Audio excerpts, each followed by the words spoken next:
We'll call to order. If you would please join me in prayer and pledge.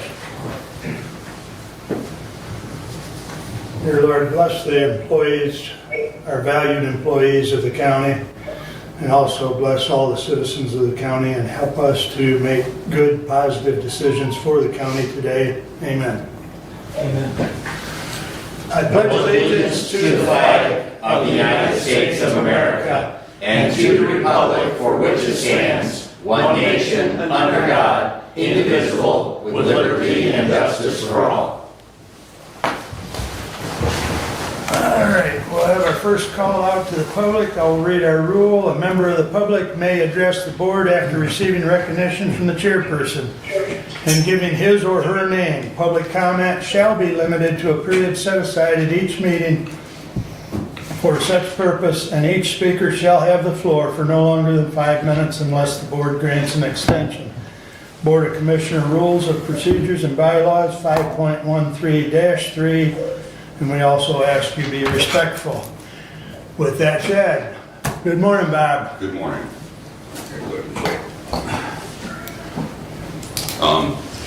One is I was here last time and I misspoke. I had dedicated a monies, and I had already been looking at Shriners. So whoever that gentleman was, his name is Joe, I think it is. I had definitely misspoke. The other is looking at the coming up with Mr. Gosh, what's his name? I can't remember that. Forget it. Well, we'll go back to Mr. A. Dane over here. He is running for that direction of Marty Cass's position. I'd like to be finding out about the answer that was at 168.373, allowing that the township to take over and control. Is there a state that intervenes and gives the secretary, the county secretary, control to a point, or is there what I understand, that the township has ultimate control and to appoint someone, is what this board and other boards have as well. So I'm very curious about how that, is actually obtained and done. Other than that, I'm just going to plan on having a sunny day, and I hope you all will too. Thank you, Bob. Renee, good morning. Morning, gentlemen. I'd just like to announce our Veterans Day ceremony this year is in front of the courthouse, November 10th at 11 a.m. We had a little kickback from the city yesterday, but Commissioner Ingalls got it all squared away, and we're back in a positive light. It's a go. And I would like to respectfully invite all of the commissioners to come to my ceremony if you are available. That would mean a lot to me and the veterans of the county, if you're available. Okay? Thanks, guys. Have a good day. Thank you. Hi, my name's Mike Kerner. I own multiple properties here in Hillsdale County, and yesterday I stopped an actual break-in at my place, and I'm just curious to what the commission's doing with regards to our sheriff's department and the ability to help citizens out of Hillsdale County. I know that can't be there everywhere, but what are we doing in the future for more road coverage, more driving around, or all of that above? Yeah, I blocked the driveway and almost got hit by the vehicle coming out, so it was within minutes of recovering some of my stuff being stolen. All right, thanks, Mike. Yeah. Morning, Bob. Morning.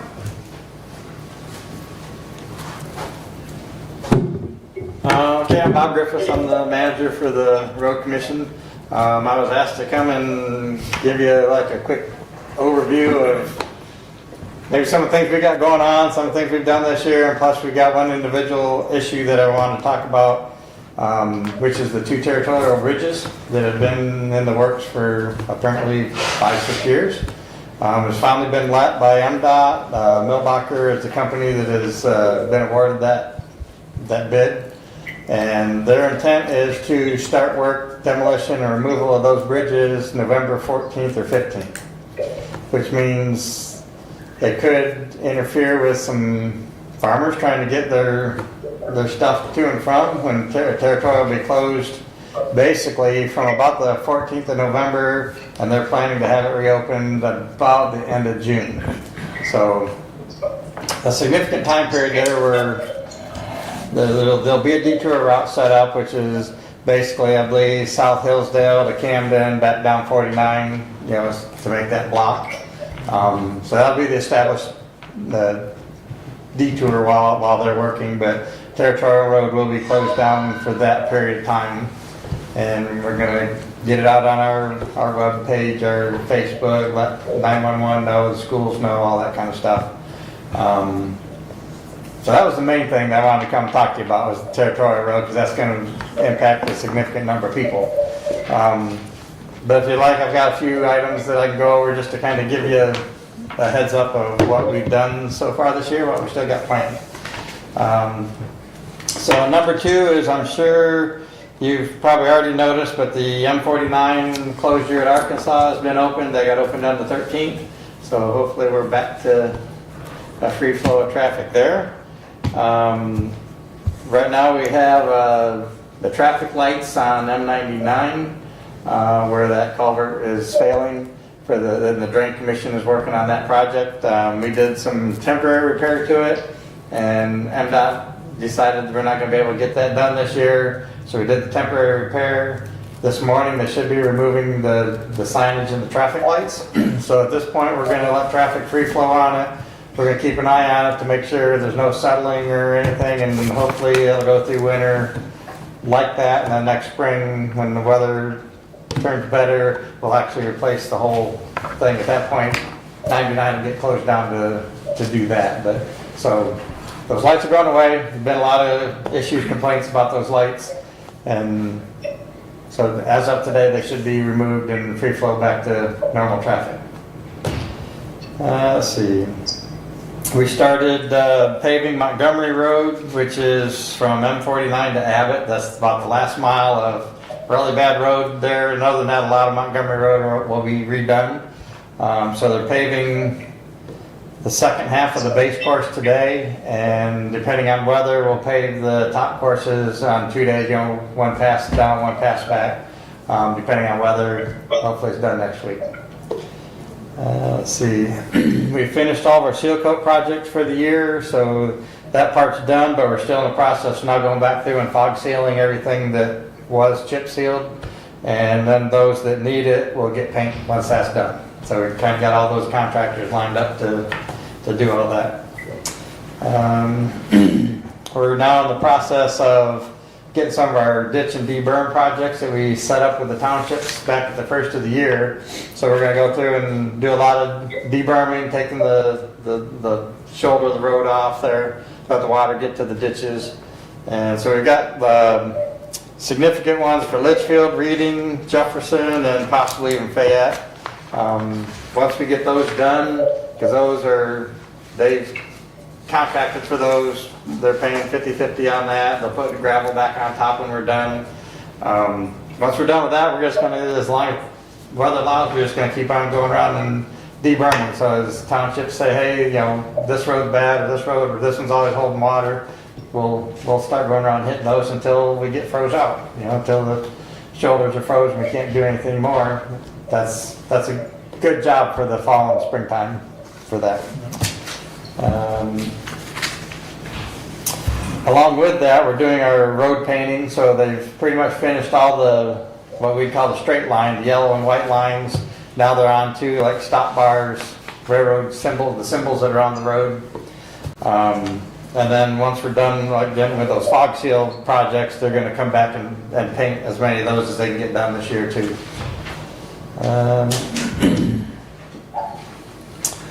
Let's see. We do have a safety grant that we got awarded, and it's been bid out. It's for 38.15 miles of road to do rumble strips and like inset pavement markings. So most of the rumble strips are on the shoulder of the road, but some of the roads were deemed that shoulder's not in the best of shape, and if we cut rumble strips in the shoulder, it's just going to demolish the shoulder. So some of those are actually going to be in the center line. So you'll see some of them on the center line, rumble strips, kind of like you see on 2-lane highways. Some of them will be on the right shoulder if it's a wide enough road and good enough shoulder. But that's a whole safety grant that's getting paid for, and we're just kind of monitoring the whole thing, and it's getting funded. And basically, just so you know, it's Territorial Road from Cope Road to 127, Bankers Road from the Branch County line to the South Hillsdale city limit, and Moscow Road from Sterling Road to Masker Road. So it's just like anything that's in between all those. It could be pavement markings, it could be rumble strips, but that's all part of that whole big safety grant. Then probably the last thing, we're in the process of making processed gravel at our pit, at Watkins Pit. Right now we're sitting about 18 to 20,000 yards that he's been able to make so far. The intent is to hopefully make about 40 to 45,000 at that pit, and then moving to a different pit. Seems to be working pretty good, and they're processing the gravel for well less than half of what we can buy it. You know, so and in the long run, when we get this gravel made, it'll give us something to use for quite a few years. I mean, it sounds like a lot, but it goes quick. But as that goes, you know, the process is going pretty good and on track. So with that, I guess that's really all the big points that I have. If you guys have any questions or comments, or Go ahead, Doug. A question on the audit, we haven't received it yet. At your last meeting, Katie said that she would be sending those out. she didn't give you that? Well, there, she gave me a copy, but the commissioners, I don't think, I got one in the mail. did. Yes, they were supposed to put them all together and mail them out. So I didn't get mine, so. Okay. In any case, Yeah, he's got one there. all right, so that answers that. Is it, If you didn't get one, let me know. we got him out? Yes, Yes. yes. Okay. Yep, good. Okay, so that answers that. The other question is south of, on M99, south of where the light is and so on and so forth, is there another sinkhole developing? And what Yeah, the could possibly, Commissioner, there is, and there are 2 culverts there. Both of those will be replaced in that project. There's another, right across, Right close to that. right across from the south light, there's another spot where the pavement's cracked. And there's a culvert right there. And I just got, the drain commissioner knows all about it. I believe so. I believe there was 2 in that project. But okay. we can Thank check you. on that. There was a question last spring in regards to the ability to spread all the limestone that the townships wanted to buy. What's the current status? I mean, have you guys caught up with that? Is it Yep, still we're not totally gonna done. happen? We're or- totally done. Totally done. Okay, so So the only- they were able to get all that they wanted to buy. They've been able Yep. to get spread. Yep. And that cost us a little bit of time, and that's what pushed the chip seal and stuff a little bit farther into the year than what we like. So next year we might have to limit it a little bit to say, like, we'll do so much at the beginning of the year, let us get our projects done, and then if we can do some more at the end of the year, we'll do that too. But as long as townships want to participate, I'm going to try to take advantage of everything we can. We're kind of limited on people and equipment to get it done, but if they're willing to participate, we're willing to work with them. And so, but all that was done, gravel and limestone. The only ones that aren't done yet are what's connected to these deberming jobs. Once we get them debermed, there's like 1,000 to 2,000 yards of gravel that we're putting on each one of the roads. I think we figured about 1,000 tons per mile, depending on how long the road is. So that's the only thing left to do for this year. Okay. Has there ever been a study done in the county about dangerous intersections that you know of? You may not be able to answer That I that. know of, no, but yes, it probably has been done because that's something that goes through MDOT too, and I can look into that. Okay, and I wondered what kind of considerations you might take as far as budgeting to address those dangerous intersections. I guess that depends on what the cause to cause them to be dangerous and what the fix is. If it's an easy fix, then we would budget that and do it under basically maintenance or preservation. If it's a significant thing like, oh, it's going to take a traffic circle or something, that's going to have to get some kind of a safety grant that we'd have to work on. Okay, I think you know the corner I'm referring to. We've talked about that before, right? Yeah, she got a lot of them. What is it? House Neck and Millens Road. Okay.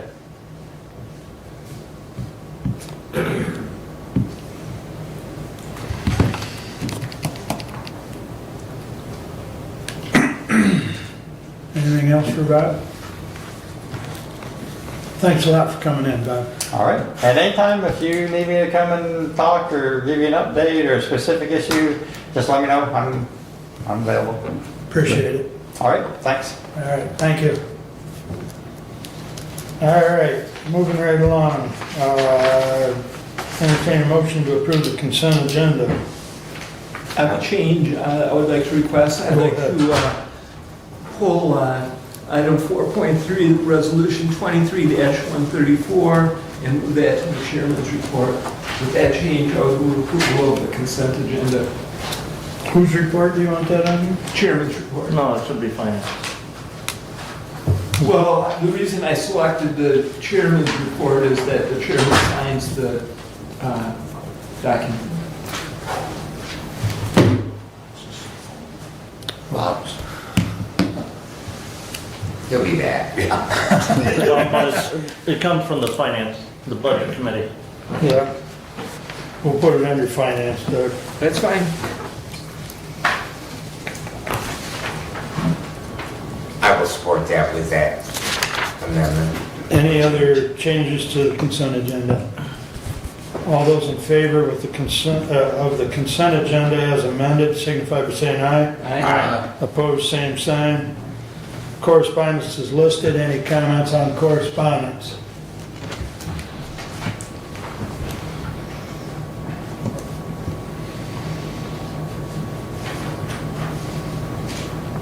I think you'll note that there are a couple that, and I know in your MAC correspondence it was listed that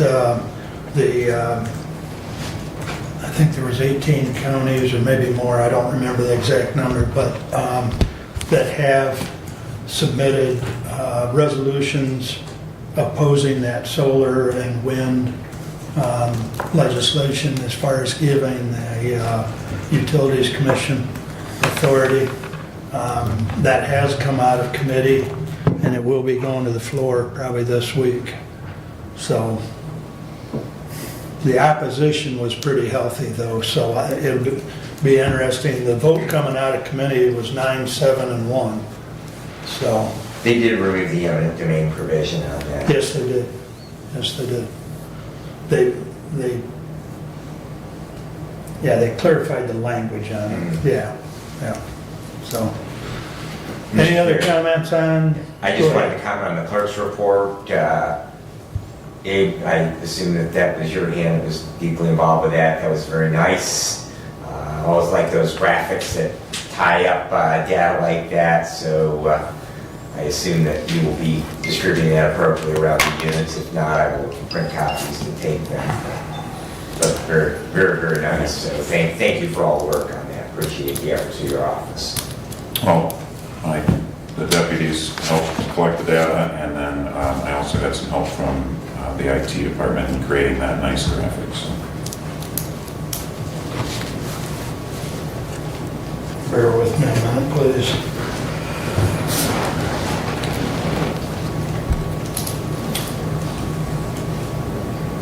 Just the other thing, there is a correspondence in there from Region 2 Planning Commission regarding membership, and you'll notice that there is no resolution accepting that invoice or authorizing us to pay that membership. That is not in our budget, and I don't envision it being in our budget. Thank you for your support. Any other comments on correspondence? Hearing none, we'll move to the regular agenda. Approval, please. I would move the regular agenda be approved with the addition of 134 under the budget committee. Okay, item 4.3, yeah, that's right. Okay. And support? I'll support. Thank you. Any other comments or corrections on correspondence? or a regular agenda? Hearing none, all those in favor as amended signify by saying aye. Aye. Opposed, same sign. All right, brings us up to our first standing order, and sorry for the delay, Mark, but you're on. Currently muted. Can everyone hear me okay? Yes. Yep, go ahead. I am having trouble hearing all of you, I get echoes. So I'll go through a quick presentation for you. If you have questions, which you will, I'll let you know. And if very worse, I guess we can use the chat function if I can't understand what you're saying. Anyway, you have gotten a report from us related to compensation. It's a long report, and there's a lot of recommendations in it. I thought for this presentation it would make sense to give you something a bit smaller, so I put together a presentation outline which hits the key points, talks a little bit about what we were trying to achieve with this classification and compensation study, and how we approached it, what steps we took during the study, and lastly, certainly our suggestions for you going forward. So I'm going to share a document here, and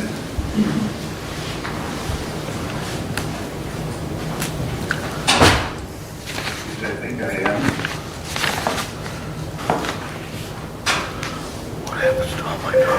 Okay, You can come back to those. so are we sharing the document now? Yes. So we're looking at presentation outline. So let's go to the first page on this, and I'll talk a little bit about the objectives, what we were trying to accomplish during the study, and I think what we did accomplish.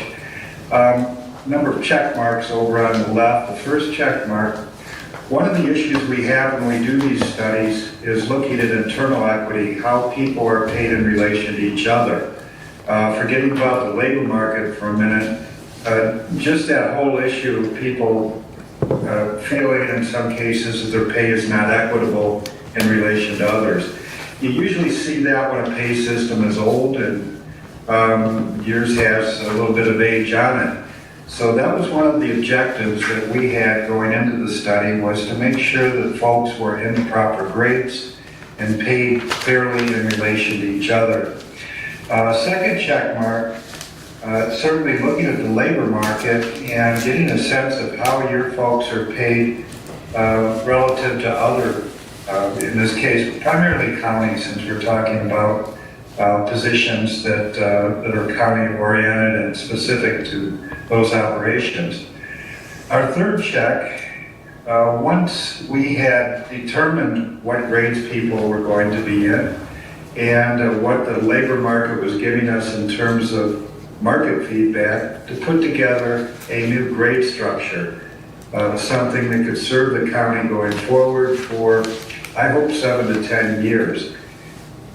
And secondly, there's some recognition here that when we're looking at compensation, we're not only looking at cash compensation, but we're also looking at benefits. So we pulled back information for you as well on employee benefits, hopefully to give you just a more rounded sense of how you are competing relative to others in regard to total comp. Now, once we did all this and we put together a pay grade structure, we wanted to give you some sense of what it's going to cost to implement it. And I'll talk about that a little bit in a minute. But essentially, we wanted to give you the initial implementation cost, in some cases bringing people to the level of the pay ranges where they need to be. And lastly, I think very importantly, rather than just producing a report, we wanted to put together a system for you, something, again, that can last you over multi-years rather than just having a report that collects dust on the shelf after the initial review. Everything that was collected during this study and all of the methodological tools that were used are in the report. So what we're hoping is that going forward, your administrative component can use the report for things like reclassifications if people's jobs change, or how to slot new employees, new positions into the pay grade structure, and also instructions on how to update it each year so that you stay current with what's going on in the labor market. So a little bit about the approach that we took to this study. Really, you could conceptualize it in 4 different phases. The first phase, compensation analysis, is looking really a fancy way of saying getting to know the jobs, getting to know the organization. If you don't do that, you're not going to do a very good job of doing this study. So a lot of time was spent on phase 1. Phase 2 then was looking at the market, going out and collecting market data, tabulating that data, filtering that data, following up to get more data, and really a rather exhaustive process of making sure that we had apples to apples when we were comparing jobs to what others are making in other organizations. Now, phase 3, I mentioned again, the grade and salary structure, something I'll be talking about in a minute. And that is really, again, the foundation, the centerpiece of this whole study. The idea being here that is something, again, that's going to serve the county going forward, presuming that it's kept current for a number of years. And lastly, implementation, again, something I'll talk about, the cost to implement this plan and how you will proceed going forward. And now go to the next page really quickly. This is something we showed the employees when we did this study. We wanted to give the employees some sense of what we were going to be getting into and how we were going to be evaluating their jobs. So I wanted to give them an overview of the study from top to bottom. And I'll go over this real quickly so I can give the board the same type of overview. Again, here's our 4 phases. And our first phase, again, classification analysis, getting to know the organization. So task 1, a lot of communications throughout the process with your finance manager to keep things on track, to get the information we needed. That really leads into task 2, collecting information related to the current system that's in place, whether it be employee benefit summaries, current salaries for employees, current pay ranges, virtually everything that we could collect to get a good sense, again, of what's currently in place. In task 3, we had an orientation and solicited some feedback from the employees. Your job descriptions aren't too bad, but in some cases, certainly there are things that could be added, and we wanted to give the employees the opportunity to tell us about any responsibilities that aren't listed on those job descriptions. It's a good exercise. It makes sure that everybody has some participation in the study. And the employees were really good about responding, getting questionnaires back to us. And those questionnaires were then reviewed. And I came out to the county and interviewed department heads, went over those questionnaires, went over all the jobs, and again, increased our understanding of how the operation is organized and what everybody's responsibilities are within the organization. Task 6, at this point we had each job pretty much fully documented. Now we go to the labor market. So we listed, developed a list of market comps, 13 different counties. These counties have similar taxable valuations. All of them are outstate counties as opposed to having more municipally oriented comparables. And population and taxable valuation were both looked at, and I think we have a pretty good comp here of what these jobs are paid across the state in similar organizations. So we put together a survey data, sent it out to these 13. We brought back information related to benefits. We brought back information also related certainly to pay, and did a lot of tabulating on this survey data that came back, a lot of follow-up questions, and collected as much as we needed to make the comparisons. In task 11, we segregated the benefit data, and you'll see in your report, I'll talk about in a minute, section 4 has a summary of the benefits data that was collected. Just some of my thoughts on areas that you might focus on in the future. There's a lot of information on benefits included in Appendix E that the board can look at. And there's obviously a lot of different areas that you could look at and things that you have particular interest in. You'll find them there in Appendix E.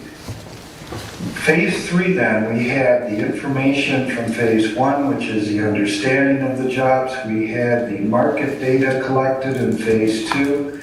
Now we can move on to Phase 3 and develop our salary structure.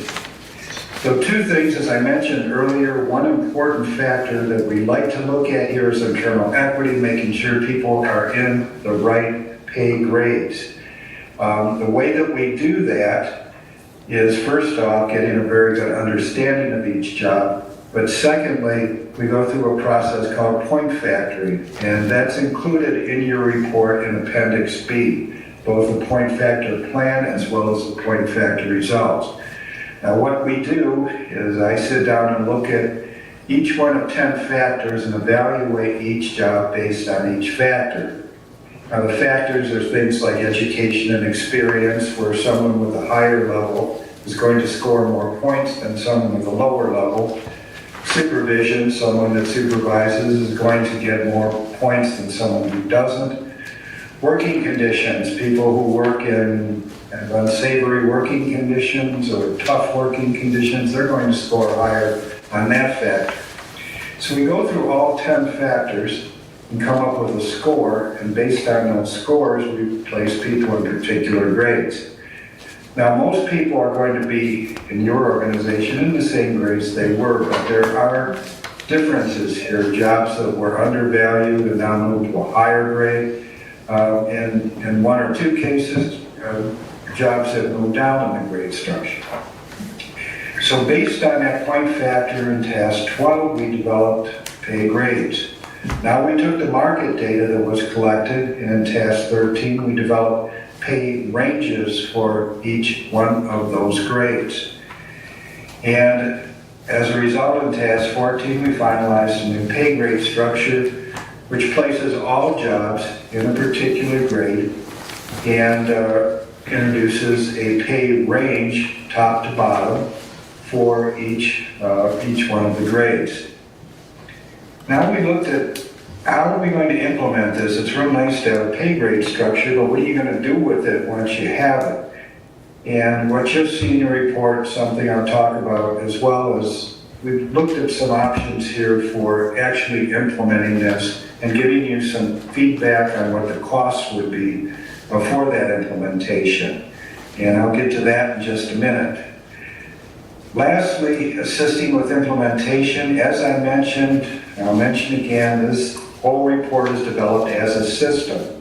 So you're not buying a one-time report, you're buying something that hopefully you can implement and use for a number of years going forward. And task 18, that's me today talking to you. Now real quickly, if you haven't had a chance to review this whole report, here's how it's organized. We have section 1, it's an executive summary. It's pretty short. It will give you a sense of the various approach steps that we went through and just give you a general sense that's appropriate for a board. Section 2 is where the meat of the whole report is. Here we have our suggested pay grade structure. We have some commentary and some costs on positions that are either underpaid or in some cases potentially overpaid. And actually we don't have any of those, but we have in section 3 then directions on maintaining this pay plan each year. It has to be updated each year so you keep yourself current with the labor market. Section 4, again, is employee benefits and a comparison, a narrative summary here for you, how you compare other counties. And there are a lot of appendices in this report. There's a lot of data in those appendices, and if you're really interested in how this works, you can reference back to every particular data collection point and every suggestion that's made based on the data contained in the appendices. And now the findings and conclusions and recommendations in the report. One thing I'll mention on the first end, number one, we do something called a compa ratio analysis. Very simple process of looking at how you compare both individually, employee by employee, or more in aggregate, the whole organization, relative, in this case, to the other counties. Are you high, are you low? If we look at that compa ratio, which is included in your report in Exhibit 3, our estimate is that you're about 11% below the market level for your entire workforce. So you might have some folks that are a little higher than that average, and you got a whole bunch that are below it. I think you knew going into this study that as we look at other counties, at least I knew because I've used you as a market comparable before, there are areas where your employees are not paid at the same market level as we see in other organizations, which makes it very tough for recruitment and retention of your employees. It just encourages a lot of turnover. Number two here, if you were to look at the recommended grade structure in your report, and the best place to look at that is Appendix D, which is in the very, very back of the report, about 6 pages in. There are 15 recommended grades. All the employees are slotted in one of these grades. There are 2 open grades, which are created to ensure that we have consistency in percentage between grades top to bottom. Those can be used in the future if you have new jobs or if people have changes to their job responsibilities and need to move into another grade. Something that Derek and I talked about, my recommendation on this related to pay range. How wide are we going to make it? My recommendation, which is pretty standard, is 25%. Again, this is something I'll talk about in a minute. If you look at your employees going through a pay range, starting at the bottom, going up to the top, what's recommended in the report is 25%. Your minimum is 25% lower than your maximum. This would be achieved over a number of years, and I know you're familiar with how a step system works, but presuming that you actually implement a step system, this is how it's going to be structured in terms of width. Number 4, I'm suggesting 9 steps, which keeps you in some level of fiscal reality. We see all kinds of different percentage differences and ranges, as well as number of steps. Some counties can be very, very generous, which is not good for the bottom line. Others, not so much. 9, as I'll talk about in a minute, is essentially a 3% increase for each of your pay steps in your pay range. Now here's the tough part at number 5. I mentioned that in some cases we see your county being paid below what we see other counties.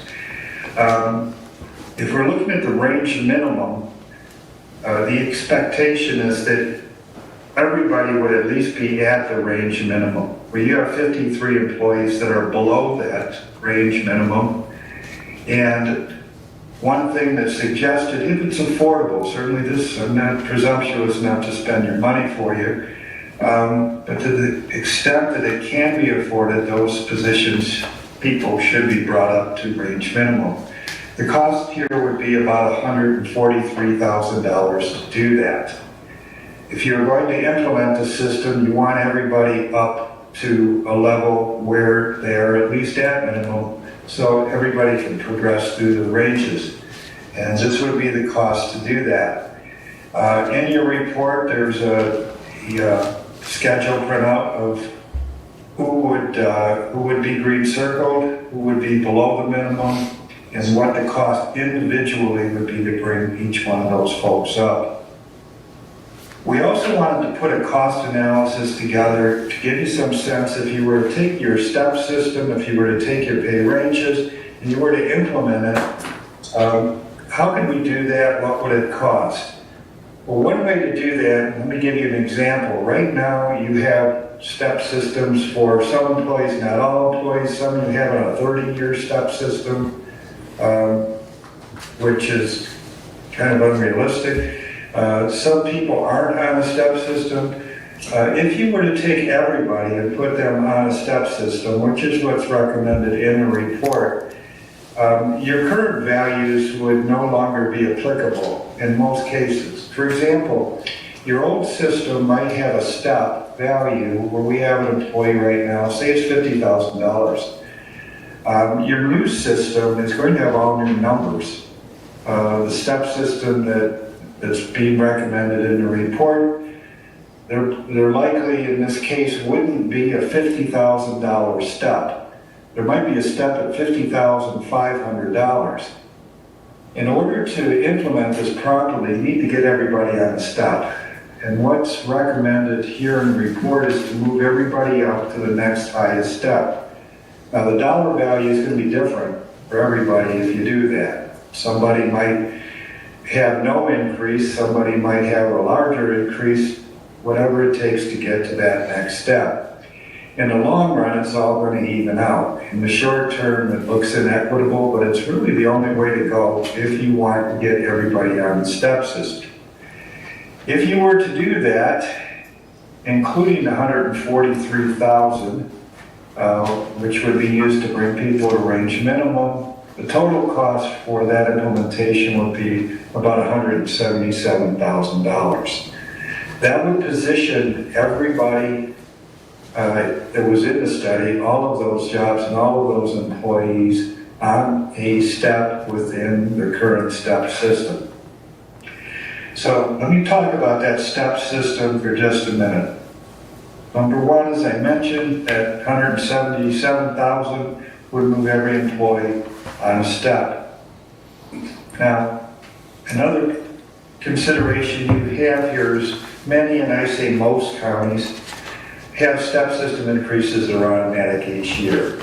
There's some that temper that with some performance evaluation, but usually it's very limited. It's difficult to have a performance evaluation system in a county. There's just too many elected officials over too many departments, you have too many opinions on what people's performance is.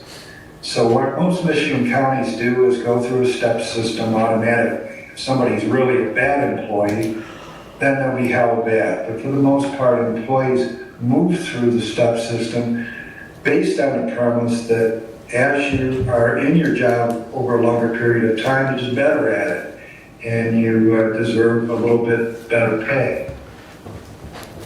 As I mentioned also earlier, there's all kinds of different ranges that you see out there. Some are 5-step, some are 3-step, some are 20% wide, 15% wide, 35% wide. It's all over the place. The key here is to find one that's affordable. And as I mentioned, what we're recommending here are pay ranges that are 25% wide. Now, to give you an example of the difference that we can have here and what those annual pay increases are going to be, let's look at this first 5-step example. This is 25% wide, and an employee would start at the bottom, bing, bing, bing, bing. 4 years later, that employee is going to be at the top. If you were to implement a 5-step system like this, each one of these increments would be a 6.25% increase each step. That's a huge amount of money. And one reason that I'm recommending you go to a 9-step example. Now on this one, people aren't going to max out as fast. They're still going to start for the most part at minimum. Not always, because if you're in a tough labor market, like we are right now, you might want to bring people in at a higher level. But for the most part, people start at the minimum, they move to the max. When you bring this up to 9 steps as opposed to 5, all of a sudden we decrease that annual increase to 3.125%, which is much more affordable. So what is recommended in the report, and again, you can go any way you want with this. You could tear this one up and go with a different percentage range, you could go with different steps. This is my suggestion, and it's the one that's costed out in the report, to go with a 9-step system for all of these positions and have that step system or that range be 25% wide. So those numbers that you saw earlier, that 176,920, would be the basis for implementing this 9-step system, 45% wide range. The implementation cost for that, full implementation, $177,000. Now there's another consideration here. I should learn how to spell.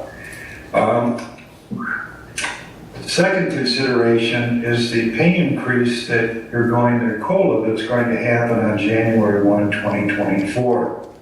So this becomes a second consideration for the board. What should that COLA increase be? I can tell you that all of those market comps have their budget end on December 31st, 2023, so all of them are going to be making pay adjustments on January 1st, 2024. If you wanted to stay current with the labor market, you're going to have to make one as well. You're going to have to move these ranges up by some percentage. What I'm seeing right now with the counties is 3 to 3.5%. But that's something, again, that gets back to the board and what is affordable for you. You're going to have to make that decision. One, if you make any adjustment at all. And secondly, if you do and want to stay current with what's going on in the labor market, what should that percentage be? So we can revisit this when you have questions. Just quickly on employee benefits. If I look at the packages, and again, you can look at Appendix E, and you're going to see a whole lot of benefits comparisons there. And there may be certain things that are of interest to you as individuals or as a group that I haven't said anything about. But there's a lot of data there for you to work with. A couple of things that stood out to me. One, your employees receive fewer potential off days. We look at sick time, vacation time, PTO time, all of those times combined, potential off times. You're about almost a week less. So you've got people on the job a lot more during the course of the year than other counties on average. Now, personally, I don't think that's bad because it makes your organization more productive. And I mentioned here a second consideration is that you effectively give people half an hour paid lunch. So if we start looking at this as a wash, I don't see that there's all that much of an issue here.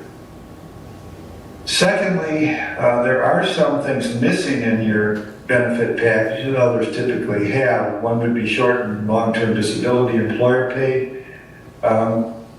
The other is life insurance.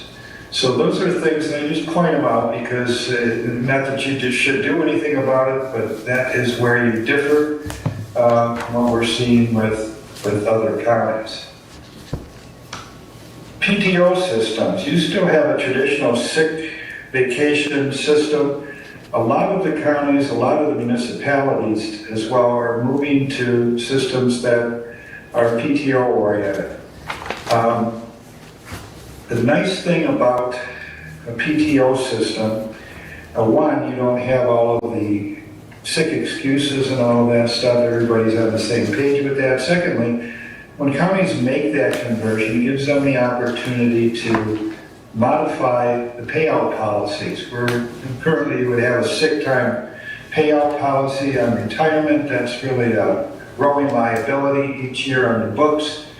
PTO allows you that opportunity to revisit that and see if there should be adjustments. It's something, again, you might look at in the future. PTO is an option that more and more organizations are embracing. Retirement health savings accounts. There are a lot of employers now that are going to RHSAs, and the idea here is that you want to be able to give your employees something at retirement to pay for the medical expenses. So what we're seeing is something similar to a 401k, where counties and other public sector employers are contributing 1 or 2% to a retirement account, and possibly with a match from the employee, and these monies would grow tax deferred until they're used, or they would be used tax deferred as well in retirement for expenses that employee will incur. Again, just something to make you aware of. This is the trend, and with your 401, if you were to look at Appendix C, you're right on the barrelhead in terms of what your contribution is relative to others. So this would be an enhancement to the benefit package. Again, just here for your consideration. Now, I'll mention one more time, if you look at Appendix D, or you look at Section 4, Section 4 is going to give you a narrative, much more depth than this. Where you're high, where you're low. Appendix D is going to give you all the raw data that you can look at to see if there are other things that are of interest to you in the benefit area. So with that, I'm going to stop, and I'm hoping, I'll ask you this, with your questions, if you would lean to your microphone, it might help a bit so that I can understand what I'm hearing. And I think we may need to speak directly towards the iPad, because I think that is where the microphone is for this. I don't think it's the microphone's on the table, which is for YouTube, but the iPad, which is running the WebEx, is where we would need to address our comments to Mr. Notley. Can you hear that, Mark? About half of it. I don't know why we're having this issue. I know I spoke with you guys the other day, and it was no issue at all. It must be the difference in how it's wired for the council or the board meeting. When I ask my questions, I'll step up. Yeah, I Can we think put that's the a good. iPad down here? It is It's connected. It's Oh, connected. It's physically connected. So if you have a question, step up to the iPad. So, who wants to go first?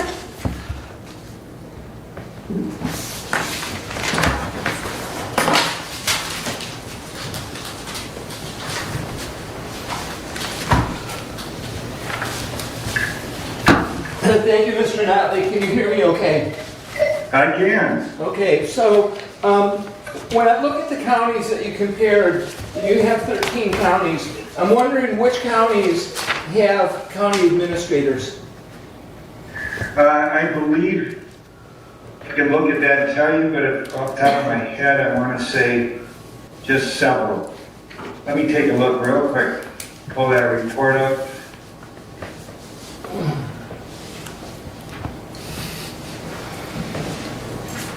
I may have spoken in error.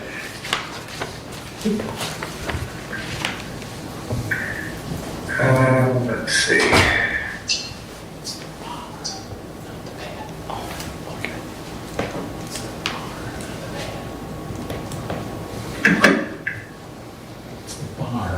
Okay, I'm going to put this up on the screen and see if I can remember.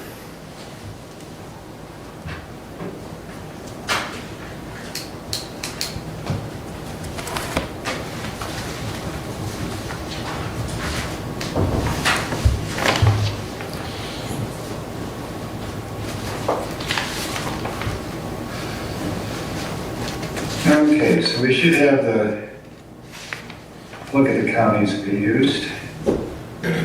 That's going to be Appendix C. It's on page 1.2 of your full report. It's on page 1.2 of your full report, Mark. Yep, I know. I think I can do a little better though. There we go. Okay, and I'm going to say that yes, almost all do. My apologies. Either have a controller or you have a county administrator. So the follow-up, There- go ahead. Barry does, Branch does, and Cass does off and on. Gratiot does, although the person that really doesn't have any more responsibility than your finance manager. Ionia does, Isabella does, Acosta has a controller, Montcalm has a controller, Nuevo has a county administrator, Sanilac has a county administrator, Shiawassee does a county coordinator, St. Joseph does, and Tuscola does. So, yeah, my mistake, my head was somewhere else. We're looking at almost unanimously, Hillsdale County is one of the few counties that does not have a county administrator. The follow-up to that question is, our department heads manage their own departments. They essentially are the county manager of their departments. How is that factored in? In particular, your factor 8 where you impact on the programs. To me, it seems that I wonder how it's not really apples to apples if you're looking at different department heads between counties, since those counties have a county administrator that really is the manager. In Hillsdale County, that's not the case. How was that factored in when you did your impact? It's factored in to the extent I can with the point factoring. That's a point that was brought up to me on the during the study as I interviewed the department heads. It is and it isn't. I mean, there is additional responsibility. Those departments are going to report to the board, obviously. If you were to look at even a county with a county administrator, the county administrator does not oversee the whole operation, typically just select departments. Certainly the courts are not overseen by a county administrator, as well as any elected departments. But in the point factoring, there is some credit given for that additional responsibility. Okay, so you did look at that. Oh, yeah. Okay. I see that we have 9 steps that you recommend.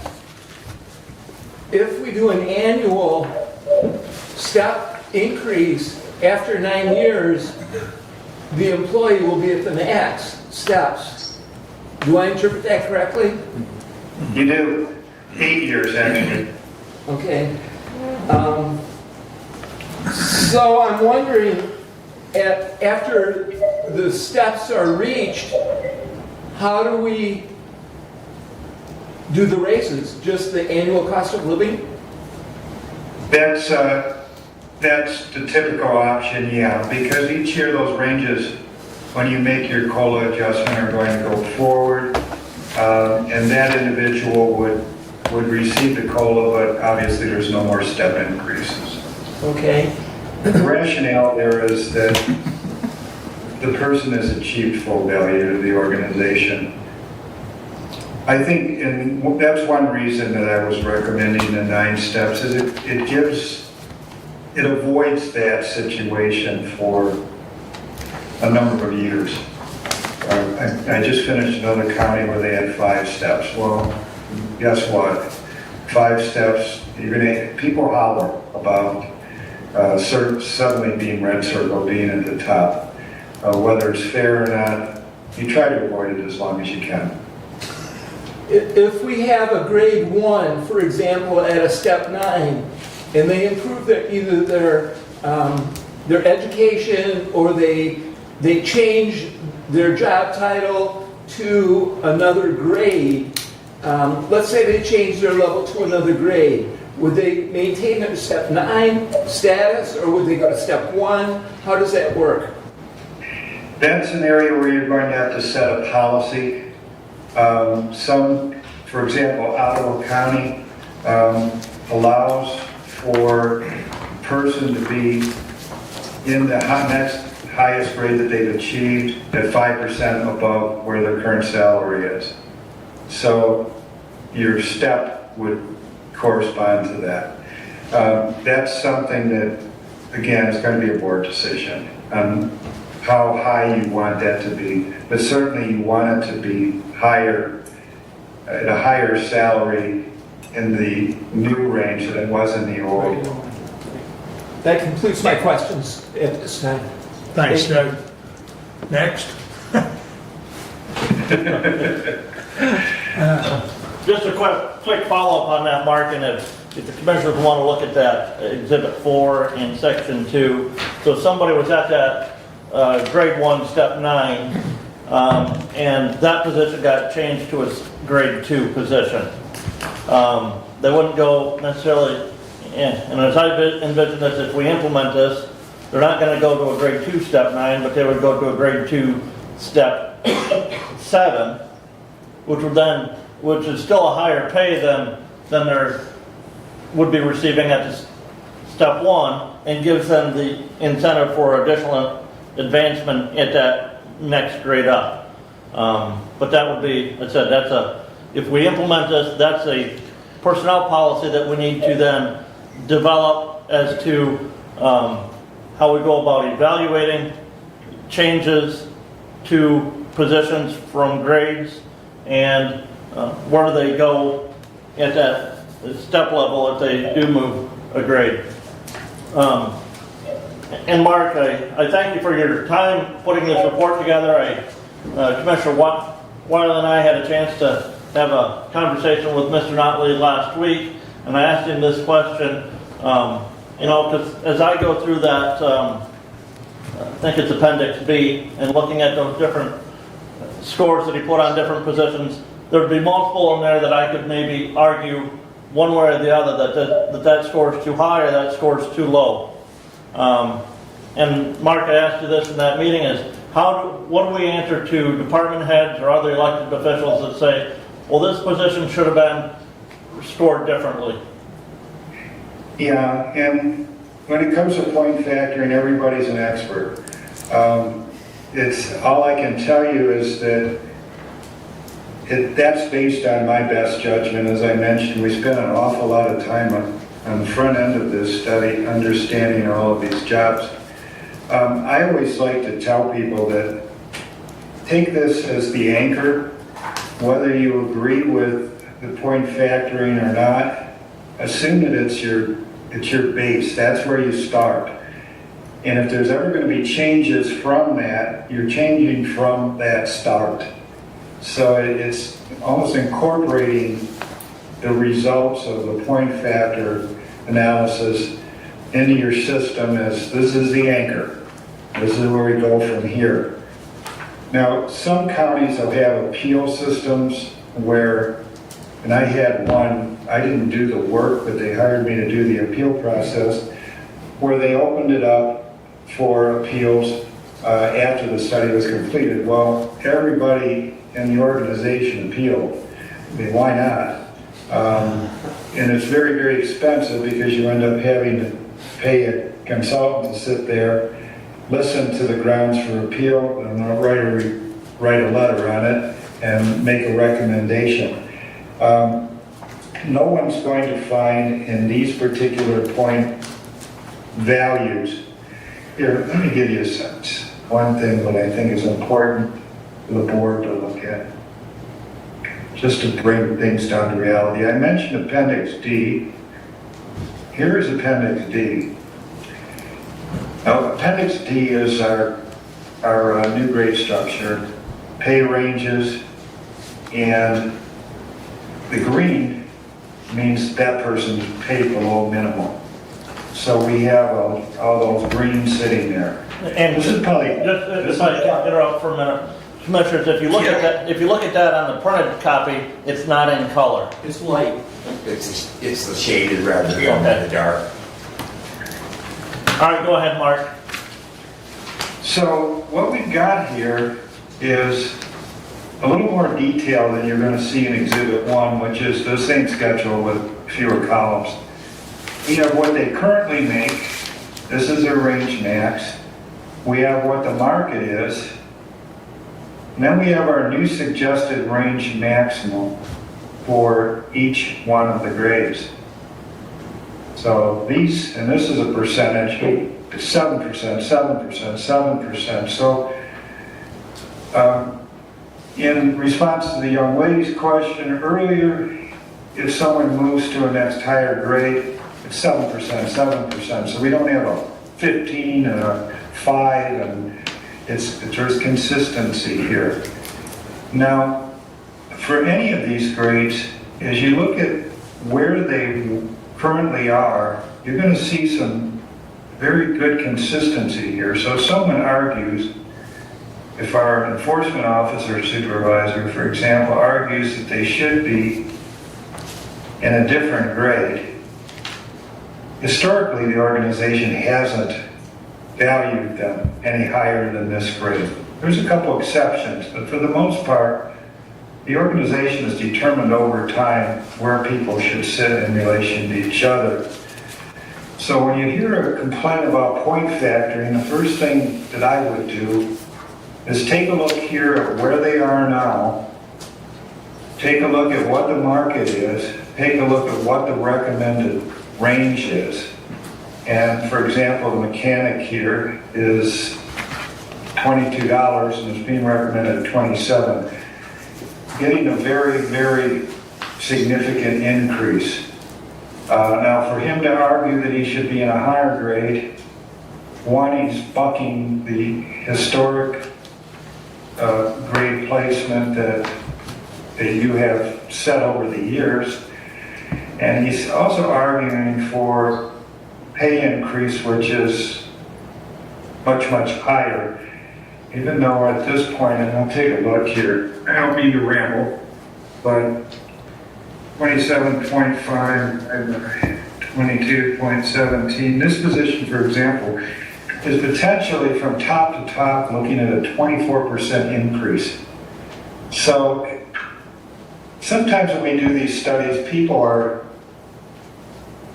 very near the average. Here people are paid so low in relation to the market that it really dilutes the rationality of any complaints. There's nothing out of the ordinary here as you look at this grade structure. People are pretty much following the consistency of where they were. There's some exceptions. Our enforcement officer here was paid very, very low. And that position is now in a higher grade than, I don't even know why it was paid that low, it's just not rational. Is now in a higher grade than it would have been otherwise. 1705, before it was paid way back here.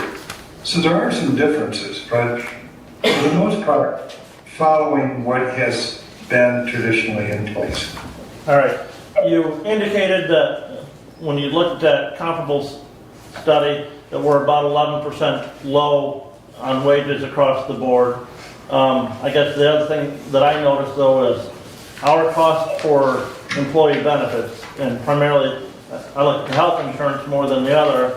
On that individual level, we're 35% higher than the average of the surveyed counties. In the family, we're 24% higher. Impact on that increased cost to the county there on reduced wages. Yeah, and that is looking at the whole picture. So here we have a situation where what you're referring to. So right now,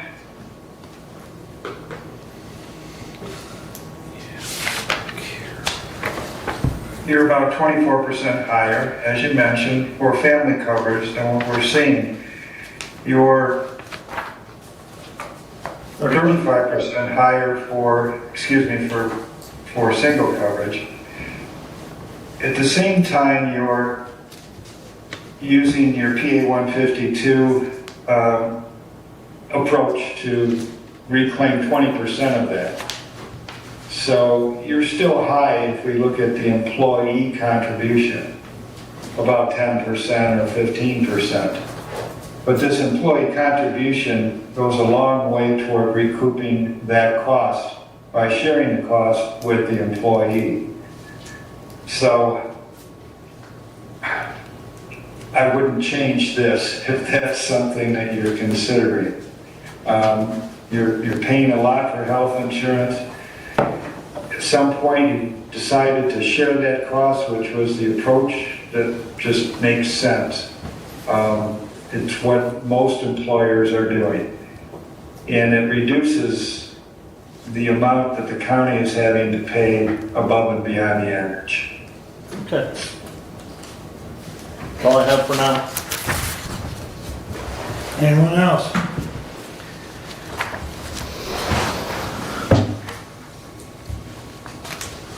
All right, Mark, I think we're good on questions. I would presume that we can still funnel questions through Derek to you. Yeah, and I think just in closing, Derek is very sharp. I mean, he's a good finance manager, and that will be a great benefit to you as you start looking at the costs related to this. I know you'll use him effectively for that purpose, but it's a great asset to have in-house because there's an awful lot of cost considerations here, and I know that your resources are finite. All right, thank you very much, Mark. Oh, just a minute. Steve's got a question. Not a question, a comment. Mark, I want to thank you for this report. I found it very enlightening and very thorough and very professionally done, and I want to thank you for that. Well, thank you very much for the comment, and good luck to all of you going forward. All right, thank you, Mark. Bye. All right. We can take a 5-minute break. I think I know where you're headed with this, 35% of the benefits.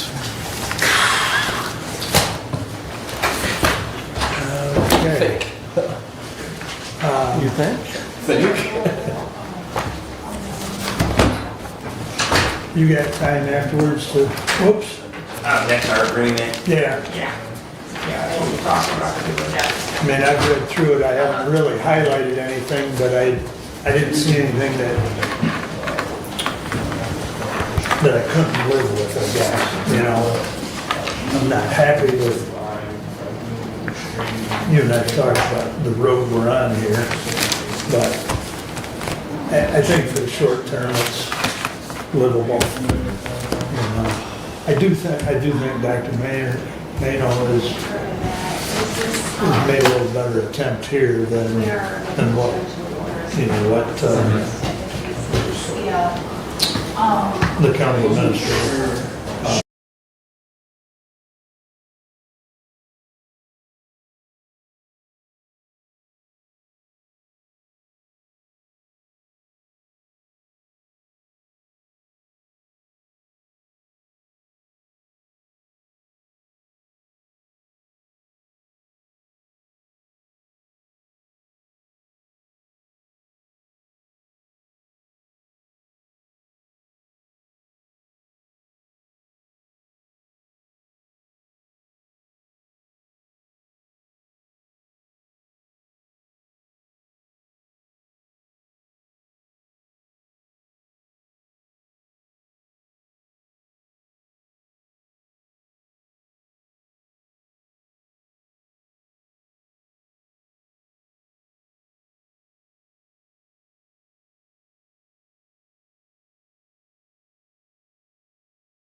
We'll resume, and that brings up Budget Committee report.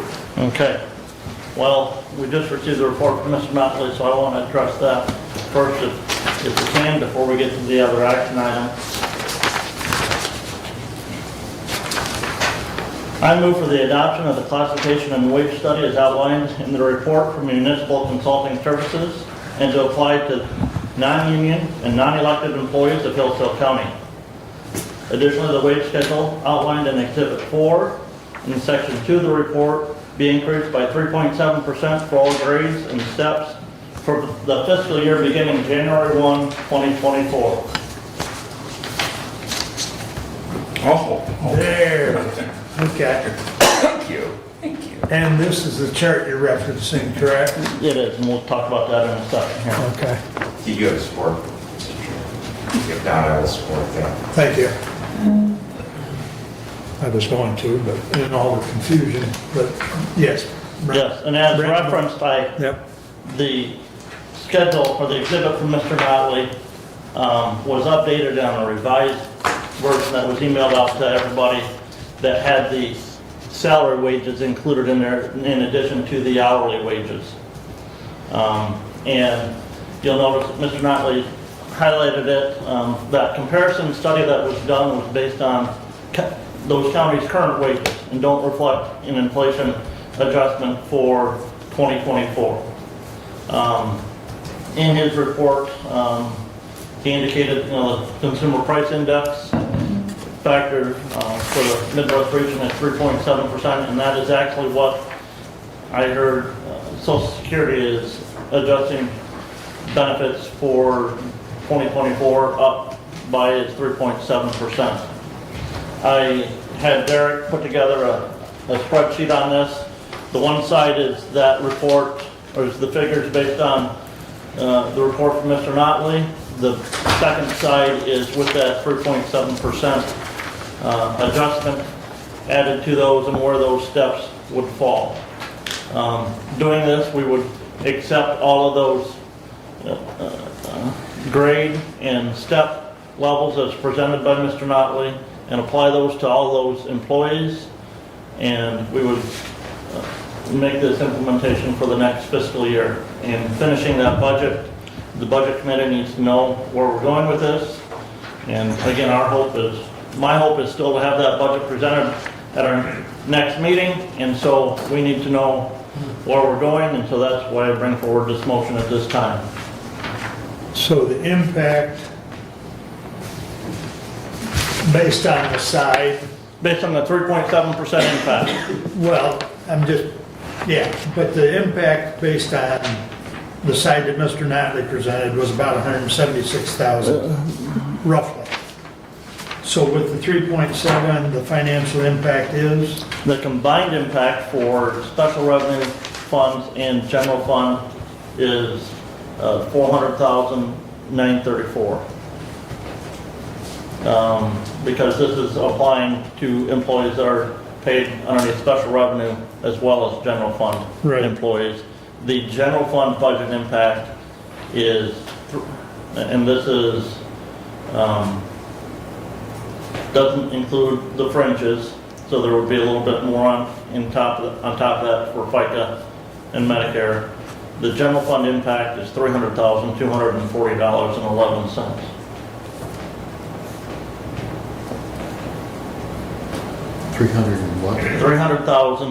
$300,240.11.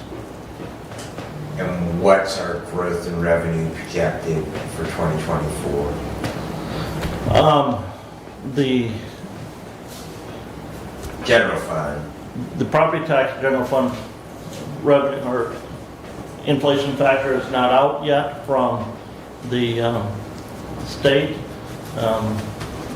We anticipate it being right close to 5% again.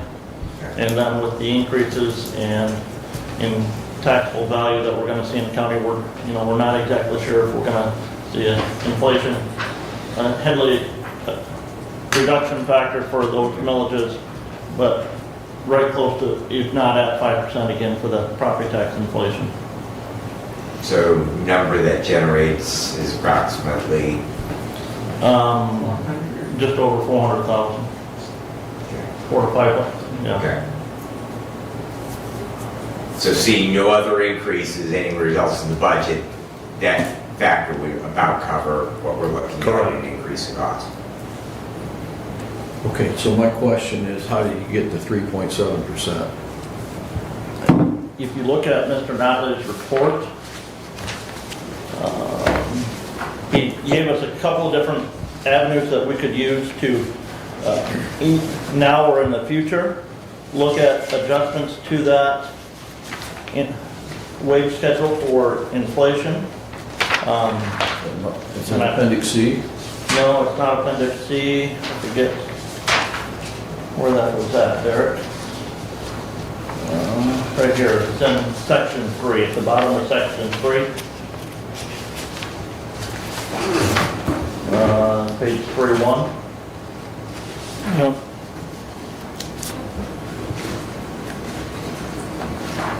There's our bottom paragraph. Okay, there you go. So his options were to go Yeah. back out and survey the 13 counties that were the comparables in the study to see what they're doing for wage adjustments for 2024, or to use the CPI, and he says CPIU, which through September is 3.7% inflation. And another part of that that's going to be critical for the board going forward is, as Mark indicated, when you get to that step 9, you're maxed out. So COLA, or cost of living allowance, Right. becomes important to maintain. And it becomes important even for this schedule to maintain, because otherwise we fall behind, which is where we're at. Doug? The steps 1 through 9 will be applied annually. January 1, is that your intention? Again, that's our intent. Taking Mr. Notley's report, and you heard him say that with, some counties do it based on a, it's automatic, and no, the moving from step to step. In the past, our steps, and currently have, I'm gonna say we have 4 different pay schedules. We have the old SEIU pay schedule, we have the professional managerial pay schedule, we have the non-professional managerial pay schedule, and then we have those employees that are on no schedule at all. So that's where I come up to the 4. Some of those would receive an increase on their annual anniversary date. And this is something that we're gonna need the personnel policy committee to develop and put into our personnel policy as to moving forward, what do we do for step increases? In our discussion, my recommendation would be, and again, that's not part of the motion, but the recommendation for updating that personnel policy is that those step changes take effect January 1 for all employees moving forward. That makes it easier in the budgeting process, in developing a budget and saying that this person's going to be at grade 5 step 5, and they're at that step for the entire year. At the end of the year, you do the budget for the next year, the person stays in the grade 5, they get the step increase to step 6. And then developing through that personnel committee when new hires would become eligible for that next step increase. Some of the conversations that we've had are, if implemented, anybody hired prior to July 1 would be eligible for that step increase on January 1st. Anybody hired in the second half of a calendar year not eligible for a step increase until July or January 1st of the succeeding. So they would have to work 18 months. 17 months. 17 months, 18 months. If they're hired July 2nd, that's after July 1st. Yeah. They don't get step increase until January 1st of the second year. And that would be a policy coming from the personnel committee. And again, to me, that's something that needs to be written into the personnel handbook. Right. Right. the same thing I think as, if we accept the classifications and we keep them for a year, there's no changes to any grade or step for the year. Through that budgeting process, if a department head or elected official thinks that there's been additional job duties added, they submit those requests with the budget, and the personnel committee go through the appendix B to score that position, and then make a recommendation whether the position be increased in grade. And again, But it would be an increase in grade, not an increase in step. Correct, Potentially. correct. And those appeals, well, and I'm not going to necessarily say it's an appeal, but Right. it's a request for a Reclassification. reclassification. And that's Mr. fine. Notley gave us a beautiful rubrics for going through the classification for a new position Right, or the reclassification of an existing position. And again, I think the personnel policy needs to develop that policy that says if we reclassify something and they're at a step 5, do they keep step 5 at the new grade, or do they go to the grade that's higher than the wage that they were at in that grade And drop to a step. and drop a step or 2 steps or whatever? Right. They're still going to get a higher wage. Right. They've got additional responsibilities, and they can continue to advance up that step schedule into the future. well, and I think along with that, what I was gonna say, as far as the request for reclassification is gonna have to have, a 30 or 45 day window in September, October, so that the personnel committee can convey to the budget committee in a timely manner. Well, and again, You know. this year, our letter for budget request asked those department heads to have that request in, August 10th? If memory serves me right. And so if, in that same request, if you have any positions that you want reclassified, those need to be submitted at this time as well. So the budget committee knows about it, we can forward that on to the personnel committee, but at least we know that that's been requested so that we can consider that in that budgeting process. Okay, so the personnel committee will get together as far as setting that window up that we need to look at those reclassifications. If we adopt the. Right, the if we motion. adopt it, but we'll have to put together language that is added And, to the just personnel. add to that those requests for reclassification will only be accepted as part of the budgeting process, period. Right, Unless it's a new position. A Unless- brand new position needs to go through that Right. classification process anyways. yeah, And we have a process in place for that creation of a new position already. correct, correct. And this will have to be an annual thing in order to keep this program maintained correctly and up to date for the employees across the board. Yes, Yeah, you're right. And that will be through the budgeting process, Right. looking at Right. that county revenue, what do we anticipate, and still trying to fulfill those other budgetary needs that we have and requests that we have. What can we allow for an increase to that salary and wage schedule?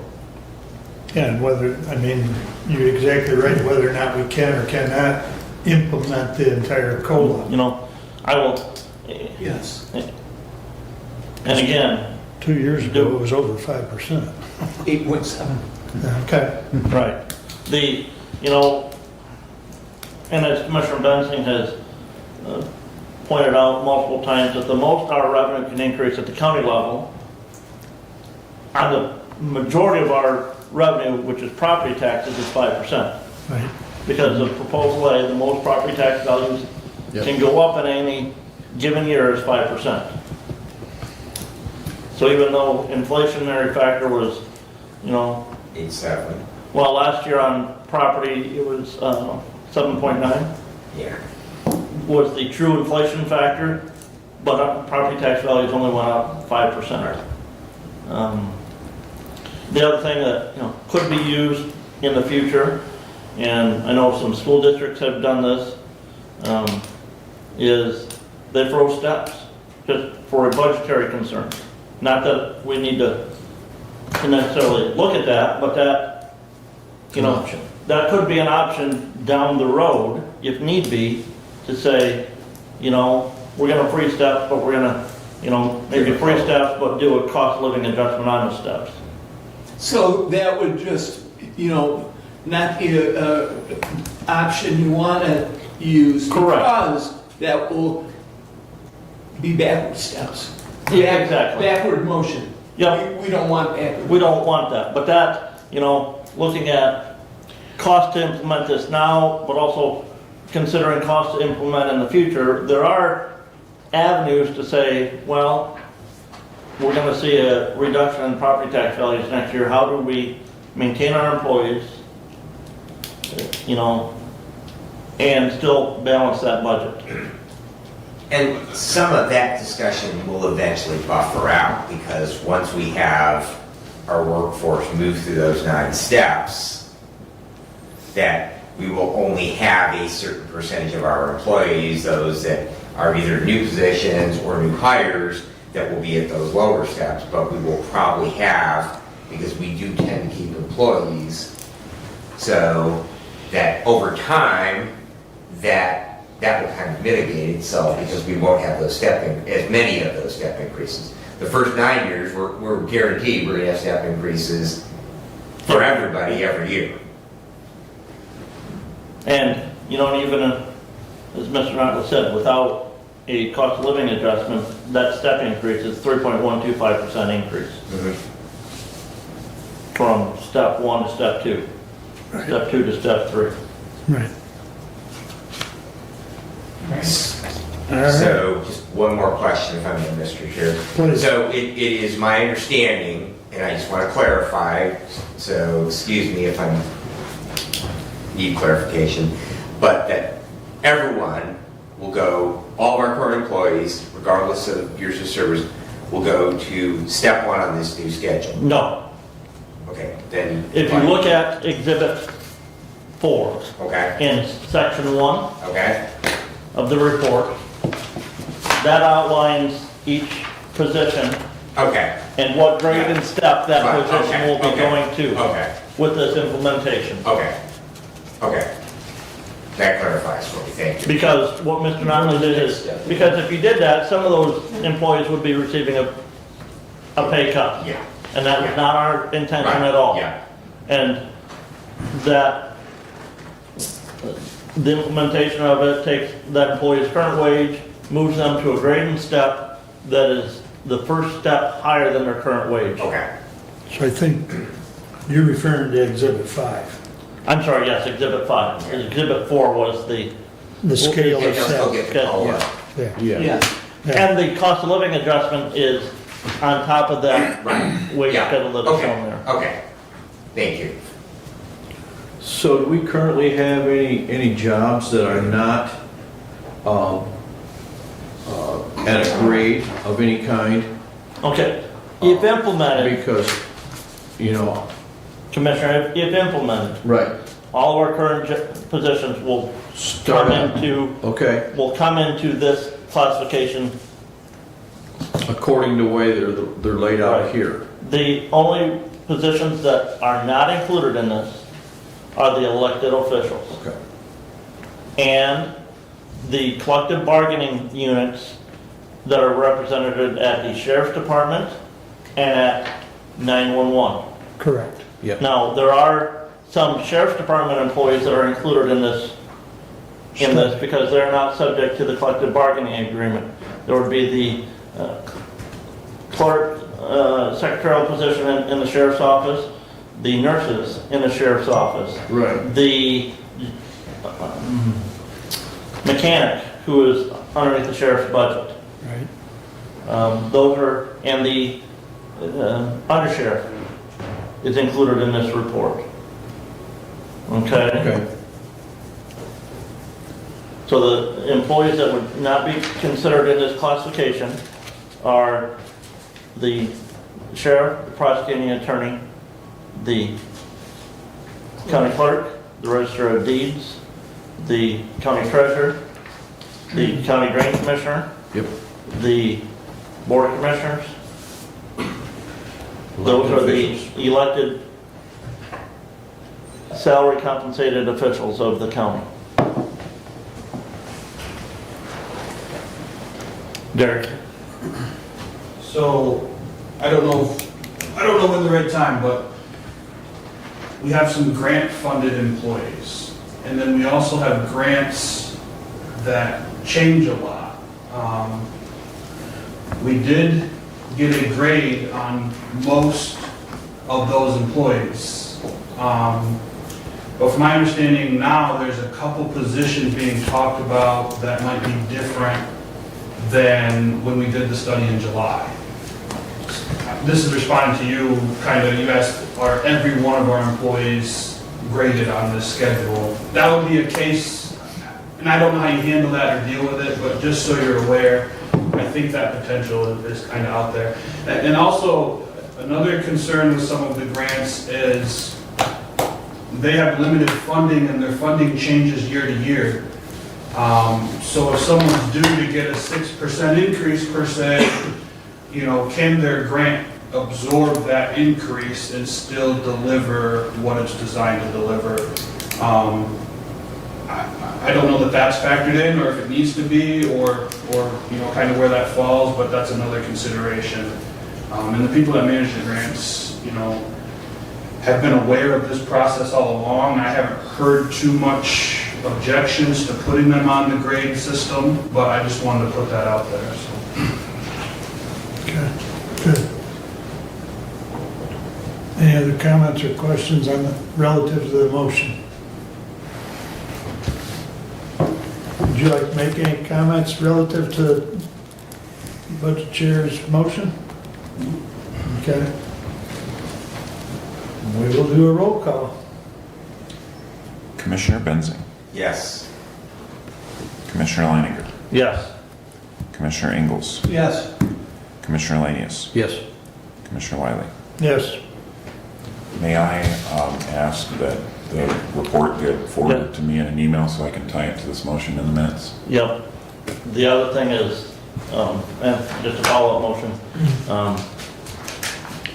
I move to authorize the facilities, or the finance director, to share the report with all of the department heads and authorize them to then share with their respective personnel. Support. Any discussion on that motion? All in favor signify by saying aye. Aye. Opposed, same sign. All right. Derek, if you would take care of that, as well as make sure Abe gets the latest, greatest copy of this. All right. Mr. Chairman, I would like to thank the Budget Committee for a lot of work running this. I'd like to thank Derek for all of your work in putting this together. So we know that we did this 20-some years ago. We knew that it was going to be somewhat painful, but I think we did the right thing here. So thank you very much. Appreciate all your work. Commissioner, I will say that just that initial cost figure that Mr. Notley gave us was not as severe as what I anticipated it would be. When I saw the report, I actually felt your sigh of relief.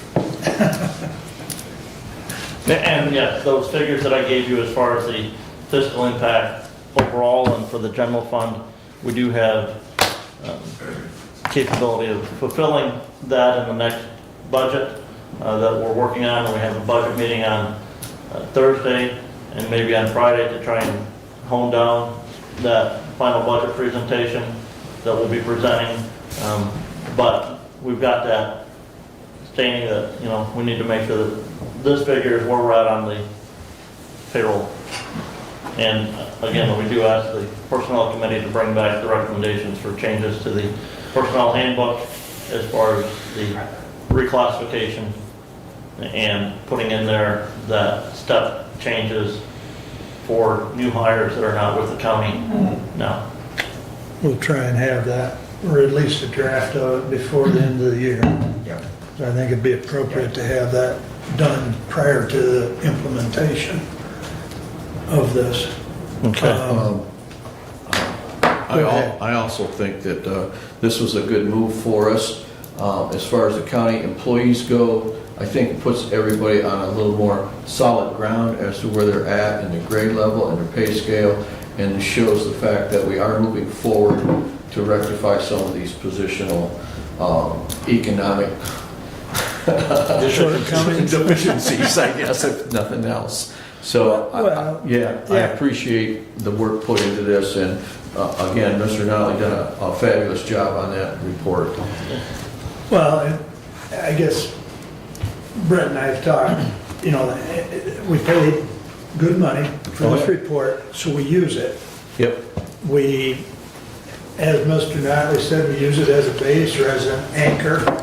And the appendixes are in here as far as how to move forward. You know, if we need to look at a new job position or the reclassification, the information, he's provided us with the tools. So, He's made it a living document for us, correct, so. correct. So, any further comments on that? Shall we move on to your action items, please? Yes, Resolution 23-134. To the Honorable Board of Commissioners, we authorize Mark Wiley, Chairman of the Board of Commissioners, to sign the Hillsdale County 2022 Countywide Cost Allocation Plan, Certification of Indirect Cost, Title 4D, is prepared by MGT of America.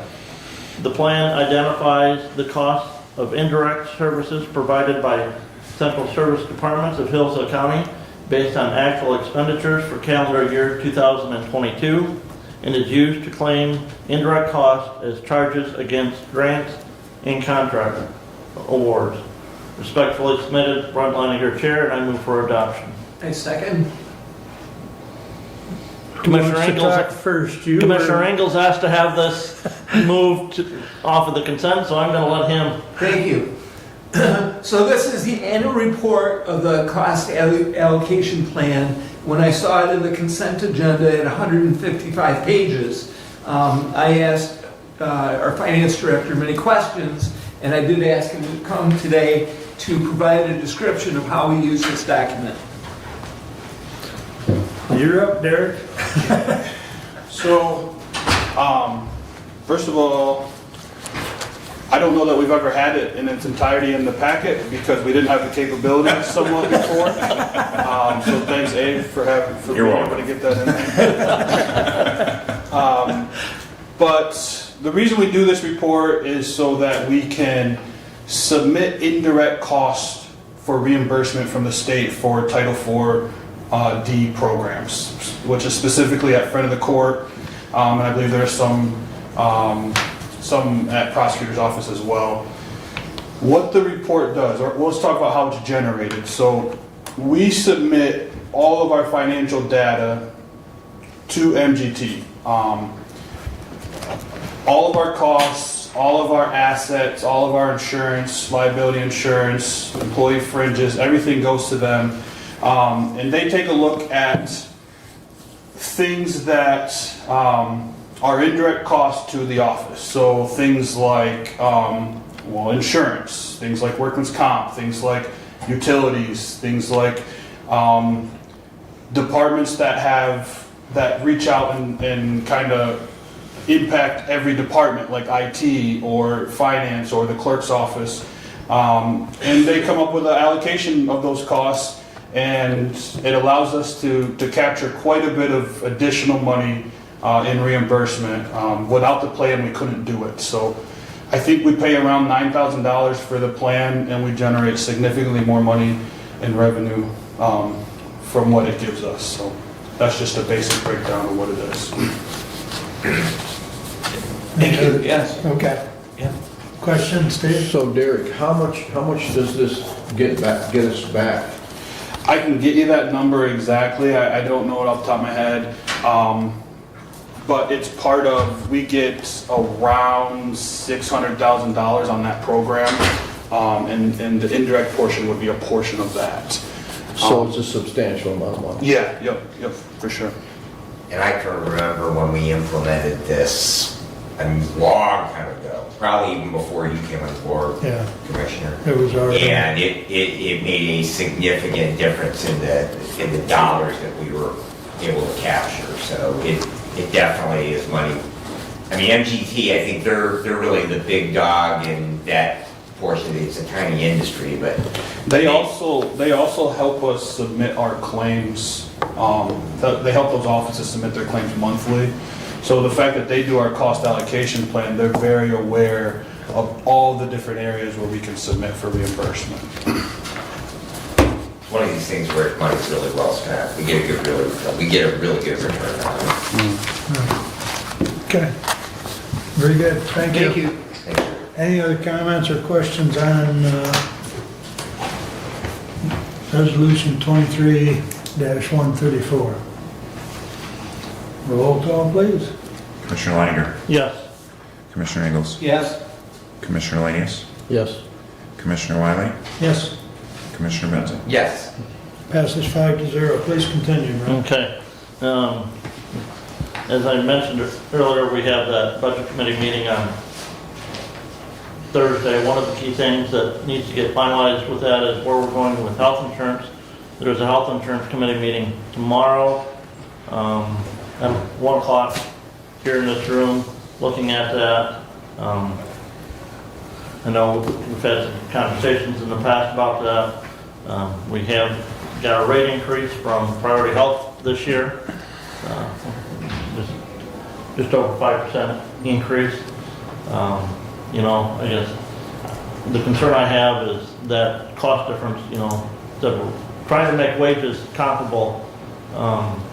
Concern that I have that I'll be bringing to the insurance committee is that 35% and 24% higher than the average of those other counties for that health plan, and what can we do to try and mitigate that so that we can pay higher wages. We have a lot of younger employees that don't care so much about the benefit, they care about what's in the paycheck every 2 weeks, so.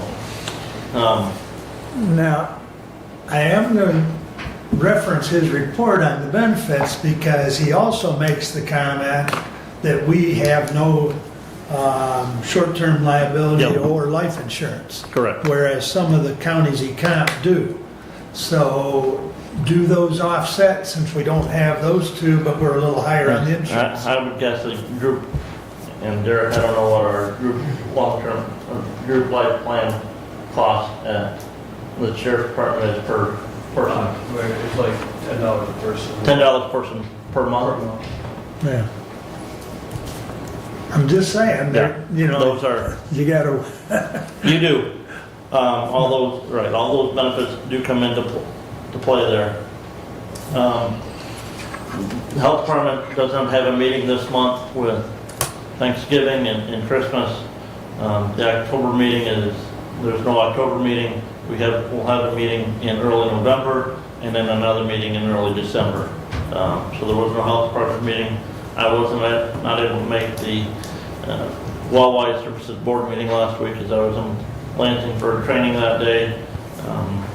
But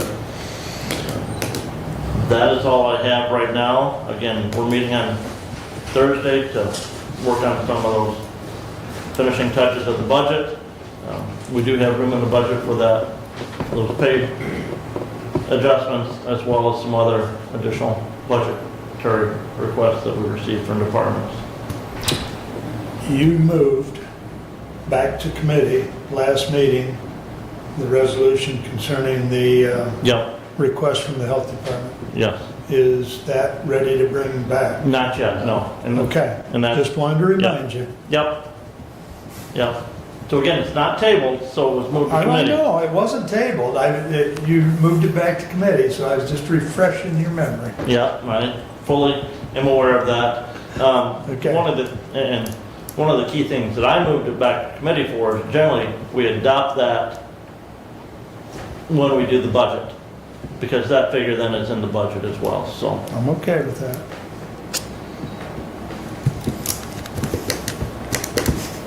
Okay, any questions for Brent? Derek, you got anything from finance? No, I'm just gonna go send them this report before my phone blows apart.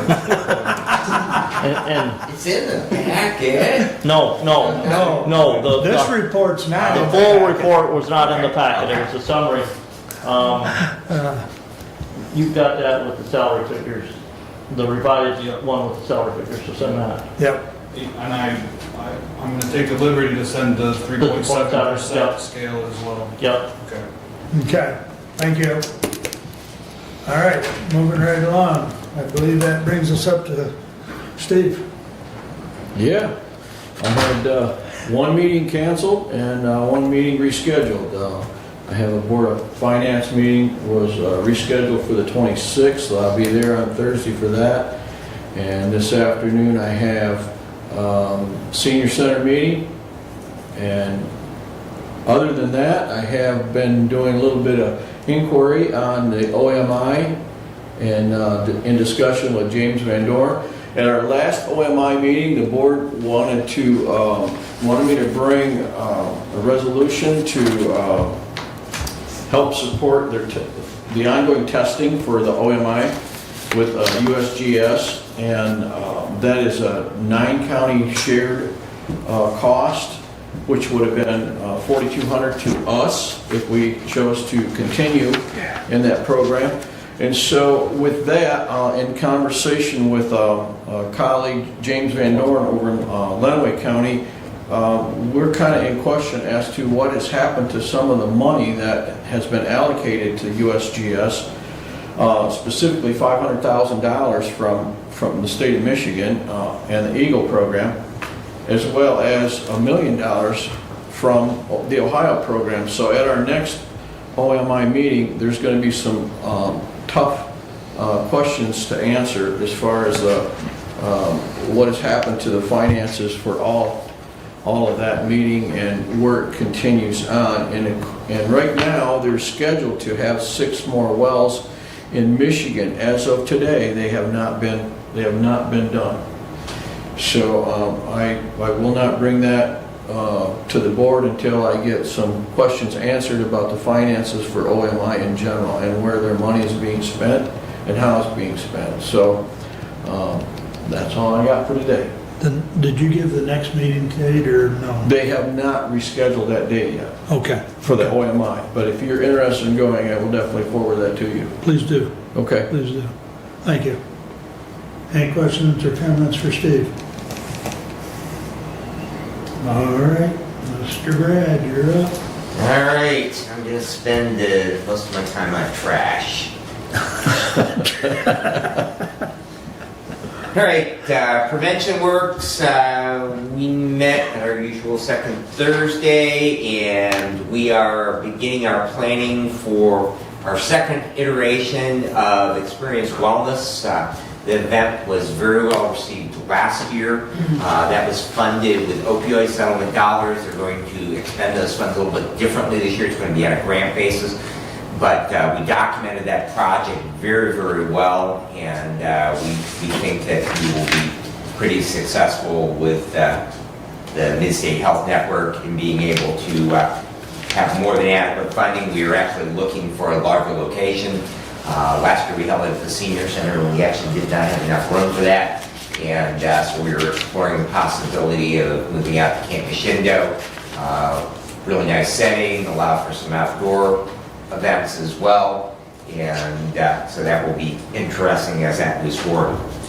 All right, on to trash. I did participate in the EAGLE webinar regarding the creation and implementation of county materials management plan, no longer solid waste management plans. It's going to be a very long, detailed, and complex process, which is going to take about 3 years, 36 months that we keep talking about. Major takeaways. First and foremost is once that notice goes out from EAGLE, a county can decline to create a materials management plan and allow another entity within the county. So we could decline to do this, and then Jefferson Township could accept that responsibility. The city of Hillsdale could accept that responsibility. A private nonprofit entity could step up, such as there is over in Branch County. They can step up and accept the responsibility. If no one does that, Eagle will do it for us. And one of the things the nice person from Eagle said is you don't want us to do that because basically we're going to be then dictating for you of what you will do. And there won't be any negotiation on that. We will do what we are told if they write our plan. So I think probably right out of the gate, I think this is something that we don't want anybody else to do because it affects every unit within Hillsdale County. And so I think that we at Commonwealth want to be the lead point person.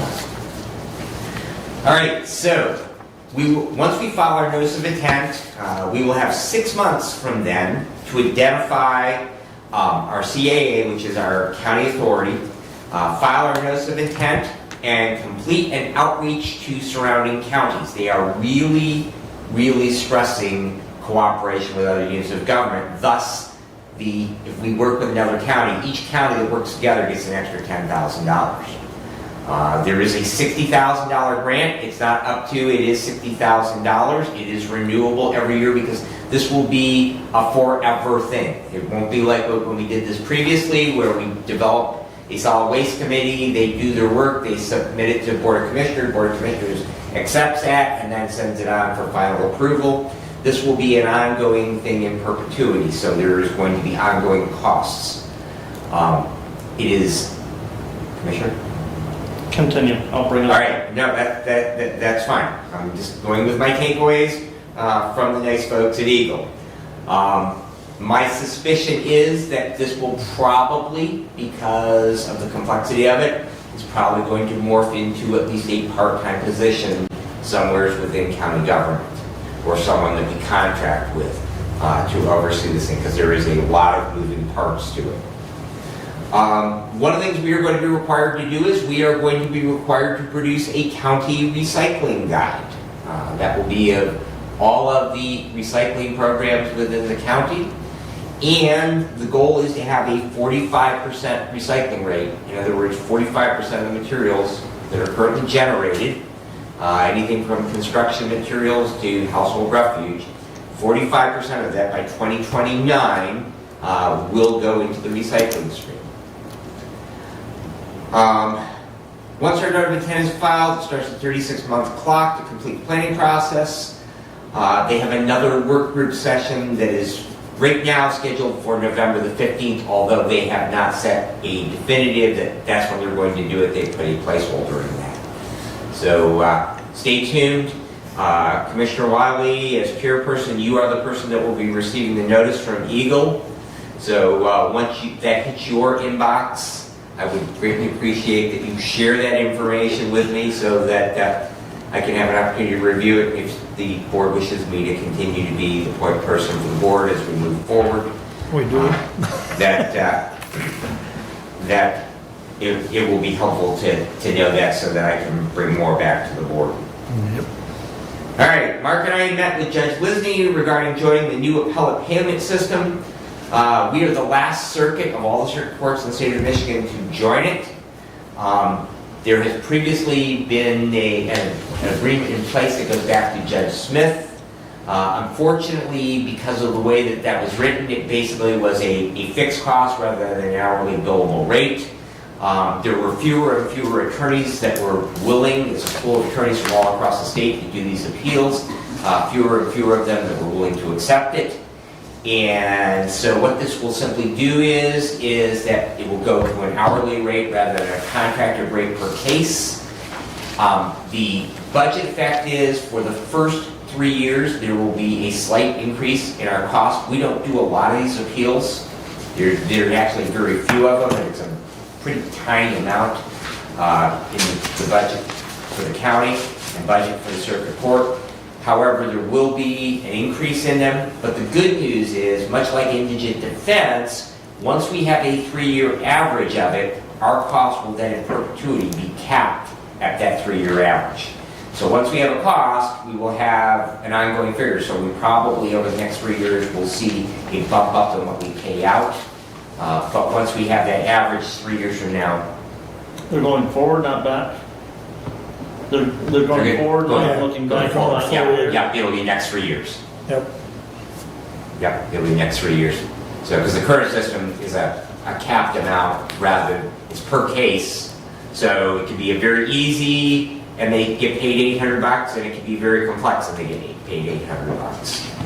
So now it'll be much like the indigent defense, it'll be an hourly rate. And there is no need for anything to be brought to the board. This is basically an agreement with the appellate office and the circuit court judge, or the chief judge of the county. And so it is merely the reason for the meeting with Judge Lisney and Mark and myself was simply informative to let us know that, and also to be able to bring back to this body that we can expect a small increase in that line item for the appeals process over the next 3 years. But again, the good news is it will be capped. The 911 board did recommend purchasing new CAD or computer-aided dispatch software from Tyler Business Systems. The purchase was part of their 2024 budget request, so budget already has that dollar amount. Director Whitaker is set to be on our standing order at our next meeting, our first meeting in November, and he will be here to present on the topic, have a synopsis for us, go over the details, and hopefully be able to answer all of your questions. He will also at that time be asking for our approval for them to move ahead. It's going to be about an 18-month process to do the conversion, and so it looks like right now tentatively his feeling is there was some discussion, Derek left, there's some discussion about us potentially financing the purchase. He believes that with the increase that we gave in the 911 surcharge and the period of time and the time steps in which Tyler wants to be paid, that there actually will be sufficient revenues with their budget, and we won't have to finance it. So that would save us some money on finance costs on it and pay for it out of existing revenues. So, but again, he will be here to answer everyone's questions at our next meeting. CAA board meeting will meet on the 24th in Jackson. Domestic Violence Treatment Court Advisory Group will meet on October the 30th. Medical Control Authority will meet on November 2nd. We will be discussing again the new 2023 state protocols and adopting those, as well as looking at how we are going to do protocol testing for all the various licensure levels in the county. We haven't done that for several years, and I just completed that process for Region 5 for my side hustle, and because they've already got that stuff in place. Counter Fire Academy, I just learned yesterday, is going to commence on November the 7th. And so that again will be hosted out at Hillsdale Township Fire Department. It will run over the course of the winter. The way it worked last year is they had an initial meeting, get the class up and started, get people their books. They took a little bit of a break then for the November, December holidays, and then we're back hard at it a couple nights a week plus some Saturdays once the first of the year came around. And so we have our initial meeting next week for the instructors, and I plan on again being an instructor for that. County Ambulance Association will meet on November the 7th. They called a special meeting to discuss the ambulance reserve fund and this body's intent for those dollars. And Commissioner Leiner will be attending in my stead, as I have another commitment that evening. And that concludes my report. So any questions, Commissioner Leiner? I know you have some. Yes, back to the material management plan. Had some communication with Representative Fink's office, and they're under the impression that the $60,000 is a one-time fee. According to the webinar that Eagle had, and it is recorded, you can go watch it, they say it's recurring. Because there is another, there's $60,000 for each county that completes the required task. Okay. You know, and that's Yeah, all those steps. right. There's $10,000 for counties that cooperate with another county in developing that. And then there's also 50 cents per capita for the first 3 years to cover up higher upfront costs for initiating the plan. So that's, we're just under 46,000, so that's just under $23,000 additional revenue for that. So, Well, like I said, that is contradictory to what the rep from Eagle said, so what I can tell you is that the legislature loves unfunded mandates. They love pushing costs down on lower units of government. And as I stated, this is going to be complex. It's probably going to require the hiring creation of a position to oversee it, because particularly in regards to documenting the recycling rates, there's going to be a lot of pieces and a lot of reporting that will be required in perpetuity. Speaking of recycling rates, 40 to 45% is a pretty aggressive rate. How in the world are we going to achieve that?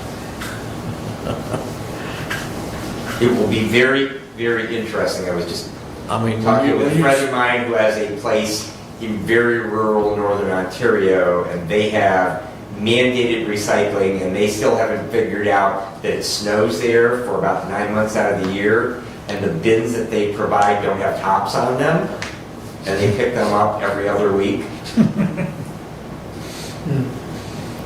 Oh, recycle the snow and make water. Yeah. the other thing, you mentioned that the equipment purchase for 911 was in their 2024 budget request. There's actually money funded in the 2023 budget for part of that purchase. Okay. What was in the I believe what was in the 2024 request was that additional amount that would be needed to finish funding that purchase. So, looking at their current budget, I think there's enough room in this year's budget for that down payment that was in that presentation to the 911 board. Very good. Like I say, in visiting with Director Whitaker, he is feeling at this point, the conversations with Derek and looking at his budget, that he thinks that probably with the time schedule or the 18 months to implement the process and the payments that will be due, that probably they will be able to generate enough revenue to cover the cost of that.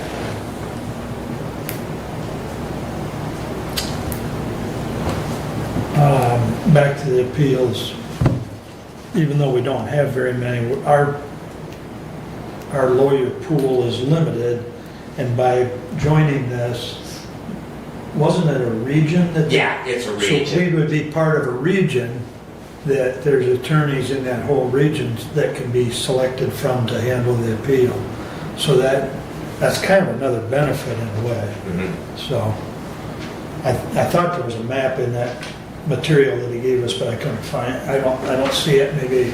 Maybe he just described the region, because I think it extends up to Livingston County. And that may have been even in his follow-up email that had that regional. That might have been. That's probably where it was. Yeah. Yeah. Yeah, because I believe you're correct. Livingston is part Kind of the that. northern Right, yeah. part of that region. But Washita was not, so we wouldn't be Correct. lumped in with Ann Arbor. Correct. Yeah, it was kind of a slender region that Yeah. went up, but, okay. Do you have any information or comments, the gentleman that talked about where the sheriff's office is going as far as patrol or anything? He commented earlier. So, again, we have continued to put students through the academy. The question really is a question for the sheriff, as he is an elected official. We simply are a policy-making body in regards to them, and also a co-employer with their employers, but he makes the decision as far as staffing levels. And I do know that the sheriff, in partnership with the work that we have done with the Board of Commissioners with him, we have funded sending deputies to the academy, and we've been somewhat successful with that, but we still remain understaffed out there. We still do not have overnight patrols, And I think that, it's just like ambulances, that when you need a cop, you need one, and you need it now, and you'd like them to show up in a pretty quick manner. But the reality is, when you have a very rural county, you're probably never going to be able to have a cop on every corner. So. I would like to expand on that just a little bit, because I know Mike personally. He's in my district also. He's a very hard-working individual. He just had $5,000 or a little more stolen from his property. So he invested in cameras to put up. His camera went off. He was 3 or 4 miles from there, so he ran over the property. He actually had the people cornered on his property with his dump truck, called 911. They said there's nothing they can do. That was the response. He showed up at my house and was livid because he had the people cornered. 25 minutes later, the sheriff showed up. Sheriff told him there's nothing they could do. In the meantime, the people that were stealing stuff from him drove around his dump truck in the driveway with it. They went down through the ditch and drove around his dump truck and got out on the road. Of course, obviously, he couldn't chase them down with a dump truck. Through the internet process, within 4 hours, he had the guy's name and address. But when he called 911, there was nothing they could do. That was the response 911 gave him. That makes me furious. To think that that remark could be made by a 911 operator is appalling to me. And I think it needs to be addressed. Because, number one, every individual works for their property, their personal property. No one has the right to steal it. If we have a 911 that tells you on the phone there's nothing you can do or there's nothing they can do, we don't have a 911. We simply have an operator. If those individuals on that property would have had a gun, Mike might not even be here today. And for 911 to tell them there's nothing we can do, that's unacceptable. Do you have the date of the incident, Commissioner? Yesterday. And I can get with Mike and I can give you the exact time all that occurred. And I mean, we can pull the Yep. tapes. Yeah. So, Yeah. I'd be curious as to what actually nothing we can do is radically different from we have no officers available. And that does happen. Just as it happens, you can have a cardiac arrest and we have no medical personnel. Mhm. So it would be interesting to pull the tape. I will So- go back and talk with Mike and nail down the verbiage. Well, we'll have a tape. There's no nailing down the Okay. verbiage. Okay, good. There will be an audio recording of it. Everything out there is recorded, so yeah, that's if right. you've got the time, if you get the time to him, he can get with Mr. Whitaker and they can check on that. Yeah. Was it morning? 'Cause you said he came to your house. Yeah, he came in the afternoon. Okay. But the incident happened in the morning? I can't tell you, I was in Napoleon, Ohio when he came to my house. Okay, Because Tom Whitaker actually just text you. just texted me and said, give me a specific date and time, we'll pull the recordings. Okay. Yep. Yeah, we have the ability to look into that. I mean, that's, Exactly. I absolutely think it needs to be addressed. Yep. All right. Anything else for Brad? Doug, you're up, sir. Thank you. We have a GIS update, orthoimagery and aerial photos for GIS. I've asked Nick Wheeler to attend today to go through a brief explanation. Nick, please. Okay, I did print off a 3-page simple report this morning and go over those that have not been around for a while. Commissioner Wiley has, and perhaps Commissioner Benzine, I know has, before. Venture into the township world there for a couple of years. So a brief history of the imagery acquisition we have in the county. Back in 2015 was the first year Hillsdale County became a member of what's called the MySail program.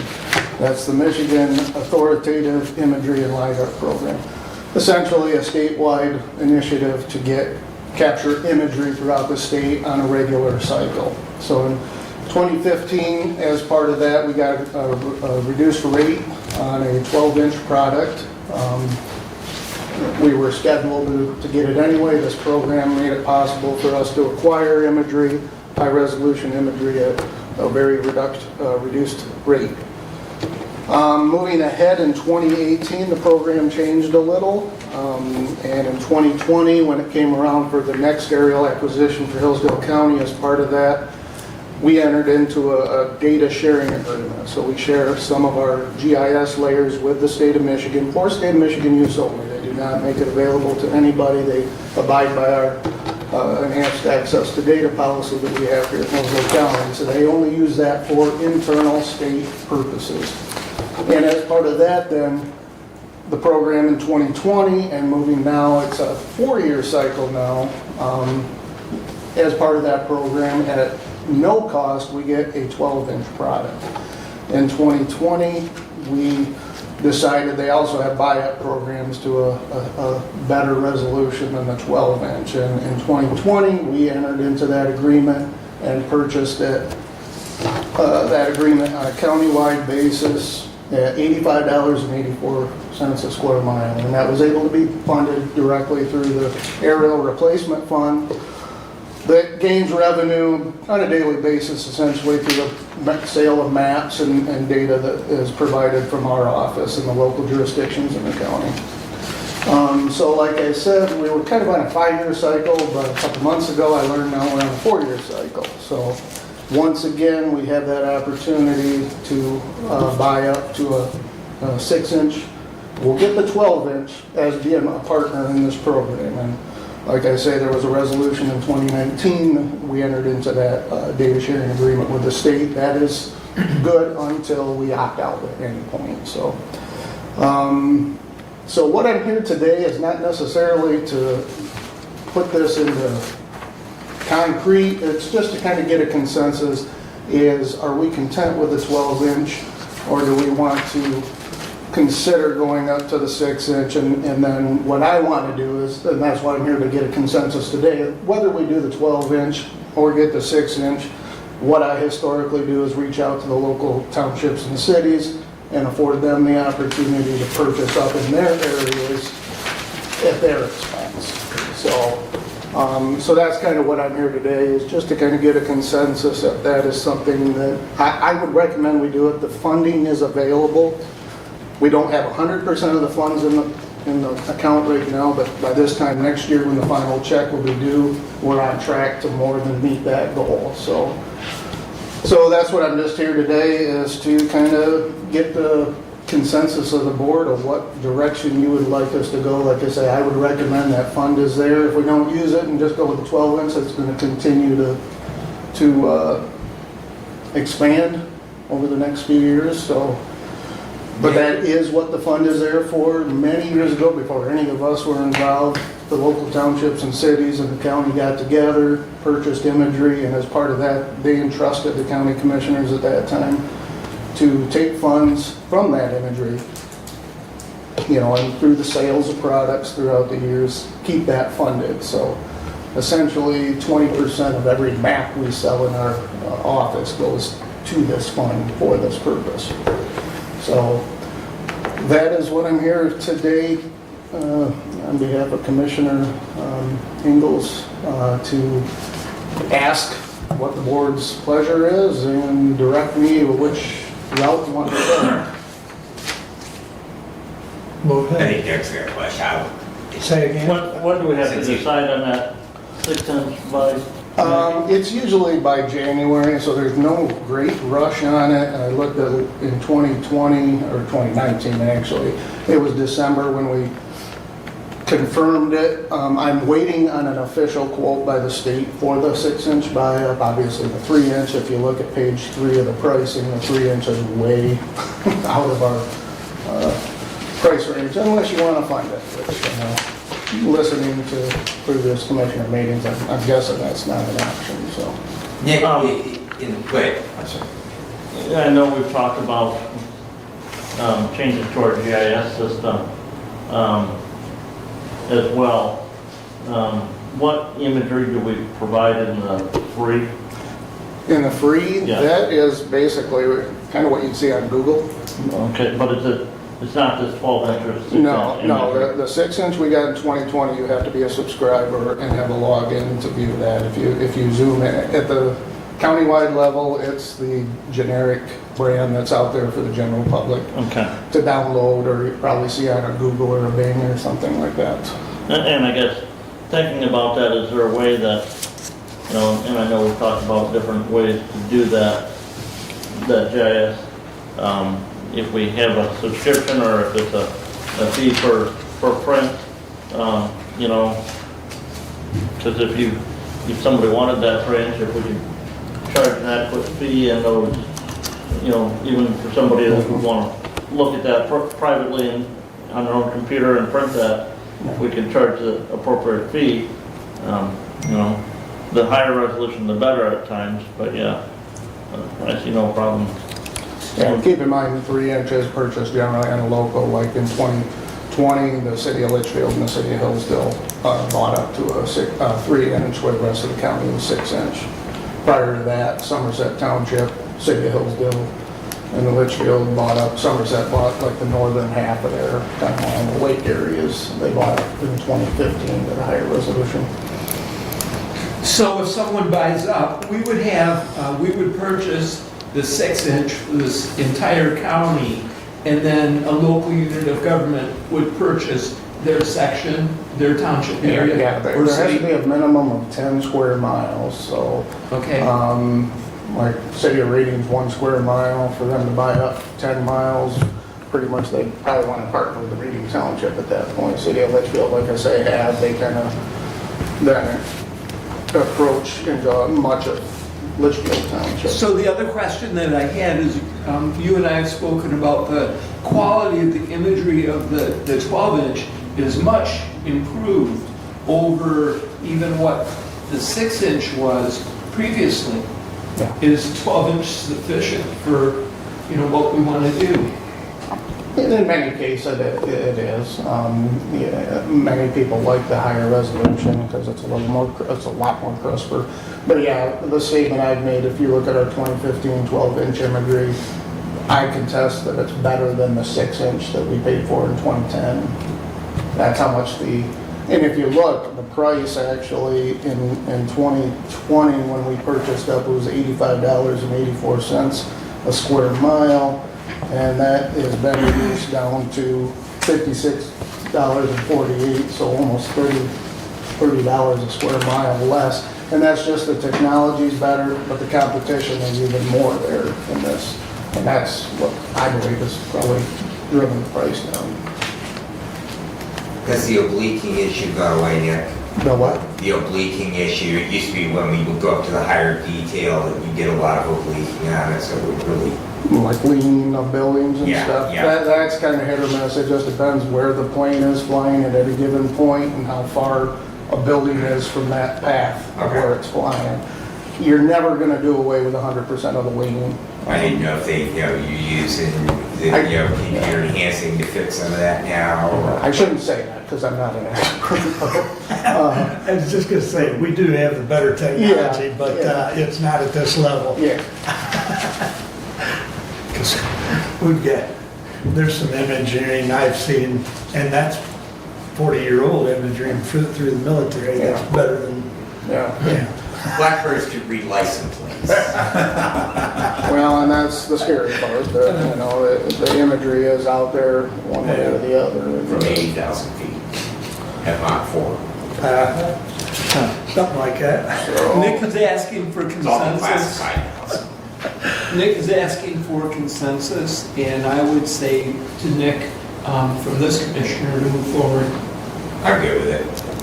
Yeah, and I've already spoke to Nick myself and said I'm good with it, so. So to move up with the 6-inch, offer the higher resolution at the township or city's expense. And then, yeah, once we get the quote back from the state, I did I always forget the buffer zone you want. The county is 607 square miles, and I kind of initially did the 607 times, but obviously we need a little bit of buffer around the county, and generally that, last time it was 640 square miles to get a sufficient buffer around the county to meet that, so. So if that is a consensus, I will do the legwork to finalize the quote, get with Commissioner Ingles and Commissioner Wiley under the GIS committee is under that, and then probably have a resolution later in the year, once all the numbers are in, to authorize the payment of that. Okay. Do you have an update on the GIS software that you're moving forward? I have been uploading data to it. I got all the imagery, most of it, back to the 2004, the first digital countywide we have. I'm having a little problem getting the hard drive to work that came on. So I got to get with the company to see if they can do it. They prefer it on a countywide basis, but all we have are the township broken up. And I think they can work with that, but they prefer the county. But if worst case scenario, looking back, I made the comment that with the resolution getting so much better, the 2004, which was high tech at that time, is just so terrible. So I'm not sure how useful it is anyway. And when do you expect the new software to go live, GIS? I was hoping by the 1st of December, but right now, if it's by the end of the year, to get the tax information, that will kind of work well with the December 1st tax information.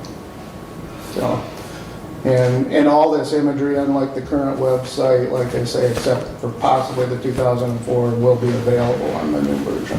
So Thank you. Can you email it to me? I can, they're separate PDFs, but certainly I can, yeah. Okay. Thank you. Thank you. Thanks. Go ahead, guys. To continue, we had the Hillsdale Township meeting. In their meeting, they had certain land divisions that were requested and approved, variety of other topics and business for the township. I attended the Parks meeting on October 12th, some discussion on the need for the parking lot at the community center, very much concerned about bad spots. And an interesting question was the trees, can timber in Lewis Emery Park be tree harvested? There are certain trees that should be cleaned out, and they're wondering if they can actually go in and have someone harvest some of those trees for the health of the woods. So that may be something we hear about in the future. We heard today from Mr. Griffiths, the road report, that he highlighted almost all of his manager report items, and to follow up and confirm that Matt Ward was there in attendance at the meeting last 2 weeks ago with Rich Graham, the engineer. Went through the permits required, some of the reasons for the culvert failure, the soils caused the sinkhole that was built on a swamp. And so there's issues that are being dealt with, and you heard today the timeline. I attended the city council meeting last Monday night. Many issues that they talked about as well. One of the most important discussions they had was the loose dogs and loose animals in the cemeteries and how they defecate on the graves themselves. So they have actually banned dogs from being in the cemetery parks. In the city manager's report, he talked about the Hallett Street Bridge, which is closed and will be closed for an extended period of time due to a garbage truck colliding into the bridge. MDOT and Railroad are evaluating. No expense to the city in the repair is anticipated. I received a newsletter from the Economic Development Partnership. They will have a Trends Luncheon at Camp Mishindo on Thursday, November 16th, 11:30 to 1. The topic will be workplace retention. They have featured speakers to talk about how local leaders are dealing with retention in their organizations. Featured speakers will be J.J. Hotshire from Hillsdale Hospital, also Scott Thompson, who is president and CEO of Luxwall, which is a new company in Litchfield. Very interesting new company. They have windows that are thermal windows that are insulated to a point with a high R factor. So that company is a new company in Litchfield, and Scott Thompson will be talking about some of the programs that he has to increase his employee base and bring employees. They anticipate 450 employees in Litchfield, as I understand it. They're an Ypsilanti-based company. It will be very interesting to hear from both JJ and Scott Thompson.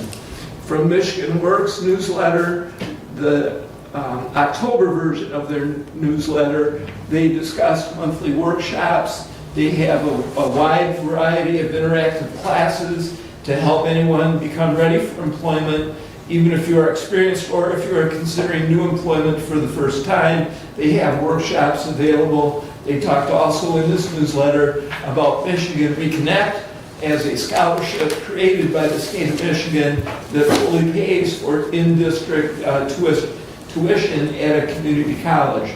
So if you'd like more information on either of these programs, please do contact the Hillsdale Michigan Works Southeast, and their phone number is 517-437-3381. That does complete my report, and I eagerly anticipate questions. This core blocking concept that you had in here, is that just for us to review?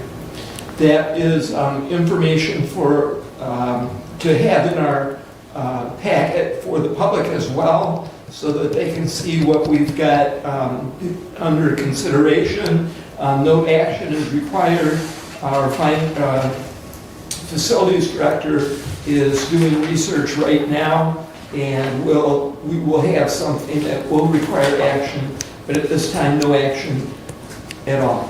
And we will have a facilities committee meeting to discuss some of the results of the research and information that Randy is coming up with, and then we will bring forward a recommendation to the Board of Commissioners. Any other comments or questions for Doug? Okay. Was it last week? Yeah, last week already. At the Lifeways meeting, there was this nice little graphic put together by staff.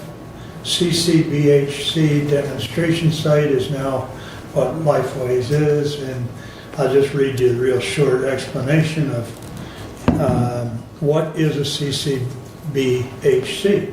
Certified Community Behavioral Health Clinics, or CCBHCs, are a provider type that offers a range of mental health and substance use disorders to vulnerable individuals and are responsible for directly providing or contracting with provider agencies to provide 9 types of services, with an emphasis on the provision of 24-hour crisis care, evidence-based practices, care coordination with local primary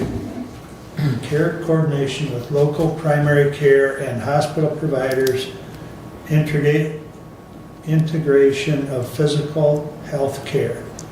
And I understand there are more items, plus there's more, and there's some timelines here on, if anyone wants to look at that, I'll pass it around.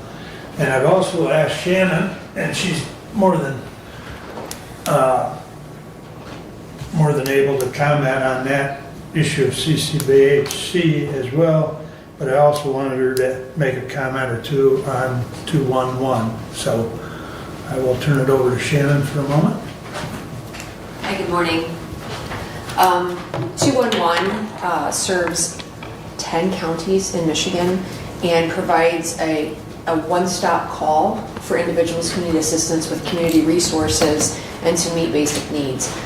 We have recently had our 1 millionth call this year, and we have our 20th anniversary, and there will be a program at our Jackson office on Thursday, this coming Thursday, where there's going to be some remarks from the 211 staff. There's going to be a short presentation. It's from noon to 2. The actual presentation will begin at 12:30. And again, it's at our Jackson office at 1200 Northwest Ave there in Jackson. And if you're interested in coming, we would love to have you there. Parking is around the back and the entrance is at the back. Okay. Thank you. Sure. All right. Couple other items. Lifeways building discussion is still ongoing, and we have had extra facilities meetings scheduled on that, Lifeways facilities, which I sit on that as well. I'll update you as soon as there's anything concrete on that, but the intention is to still, provide services, and whether it be a new location or that, current location, it's still very fluid. So, Brad and I are looking at a new draft agreement for the ME services after we get done today. We're also looking at new policy and procedures that Sarah sent. I believe she sent, didn't she? In regards to, ME, right, yeah. Medical So- Examiner's Office. Did she send those to us? Yeah, we have those, so. Yeah, and- I knew we had them, I know she's revising it. Right, And and so her request was that we have legal counsel review those. Right. Okay. That's really all I've got, unless there's a question or a comment. All right. Zooming right along, we'll pull public comment. Any public comment? Lance, anything for us? Yeah, if you want. Well, Your trash thing. Why do we have to do a trash thing? I said we don't have to do a trash thing. Why do we want government to do something that it shouldn't be doing? Just expand government some more? Doesn't make much sense. Probably say some more controversial things, but I'll save that for later. all right. Thanks for coming. Laura, anything? Not today, thanks. All right, thank you. Additional business? None today. Brad? Nothing, sir. Brent? I mentioned this in September. Tomorrow being the 6th anniversary of my brother's decision to take his life.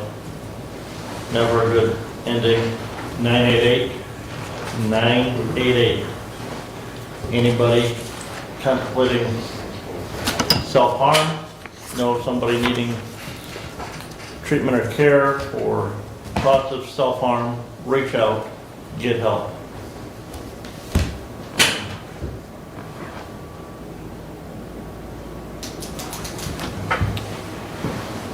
Additional business? Enjoy the beauty of the day. 'Tis a lovely day.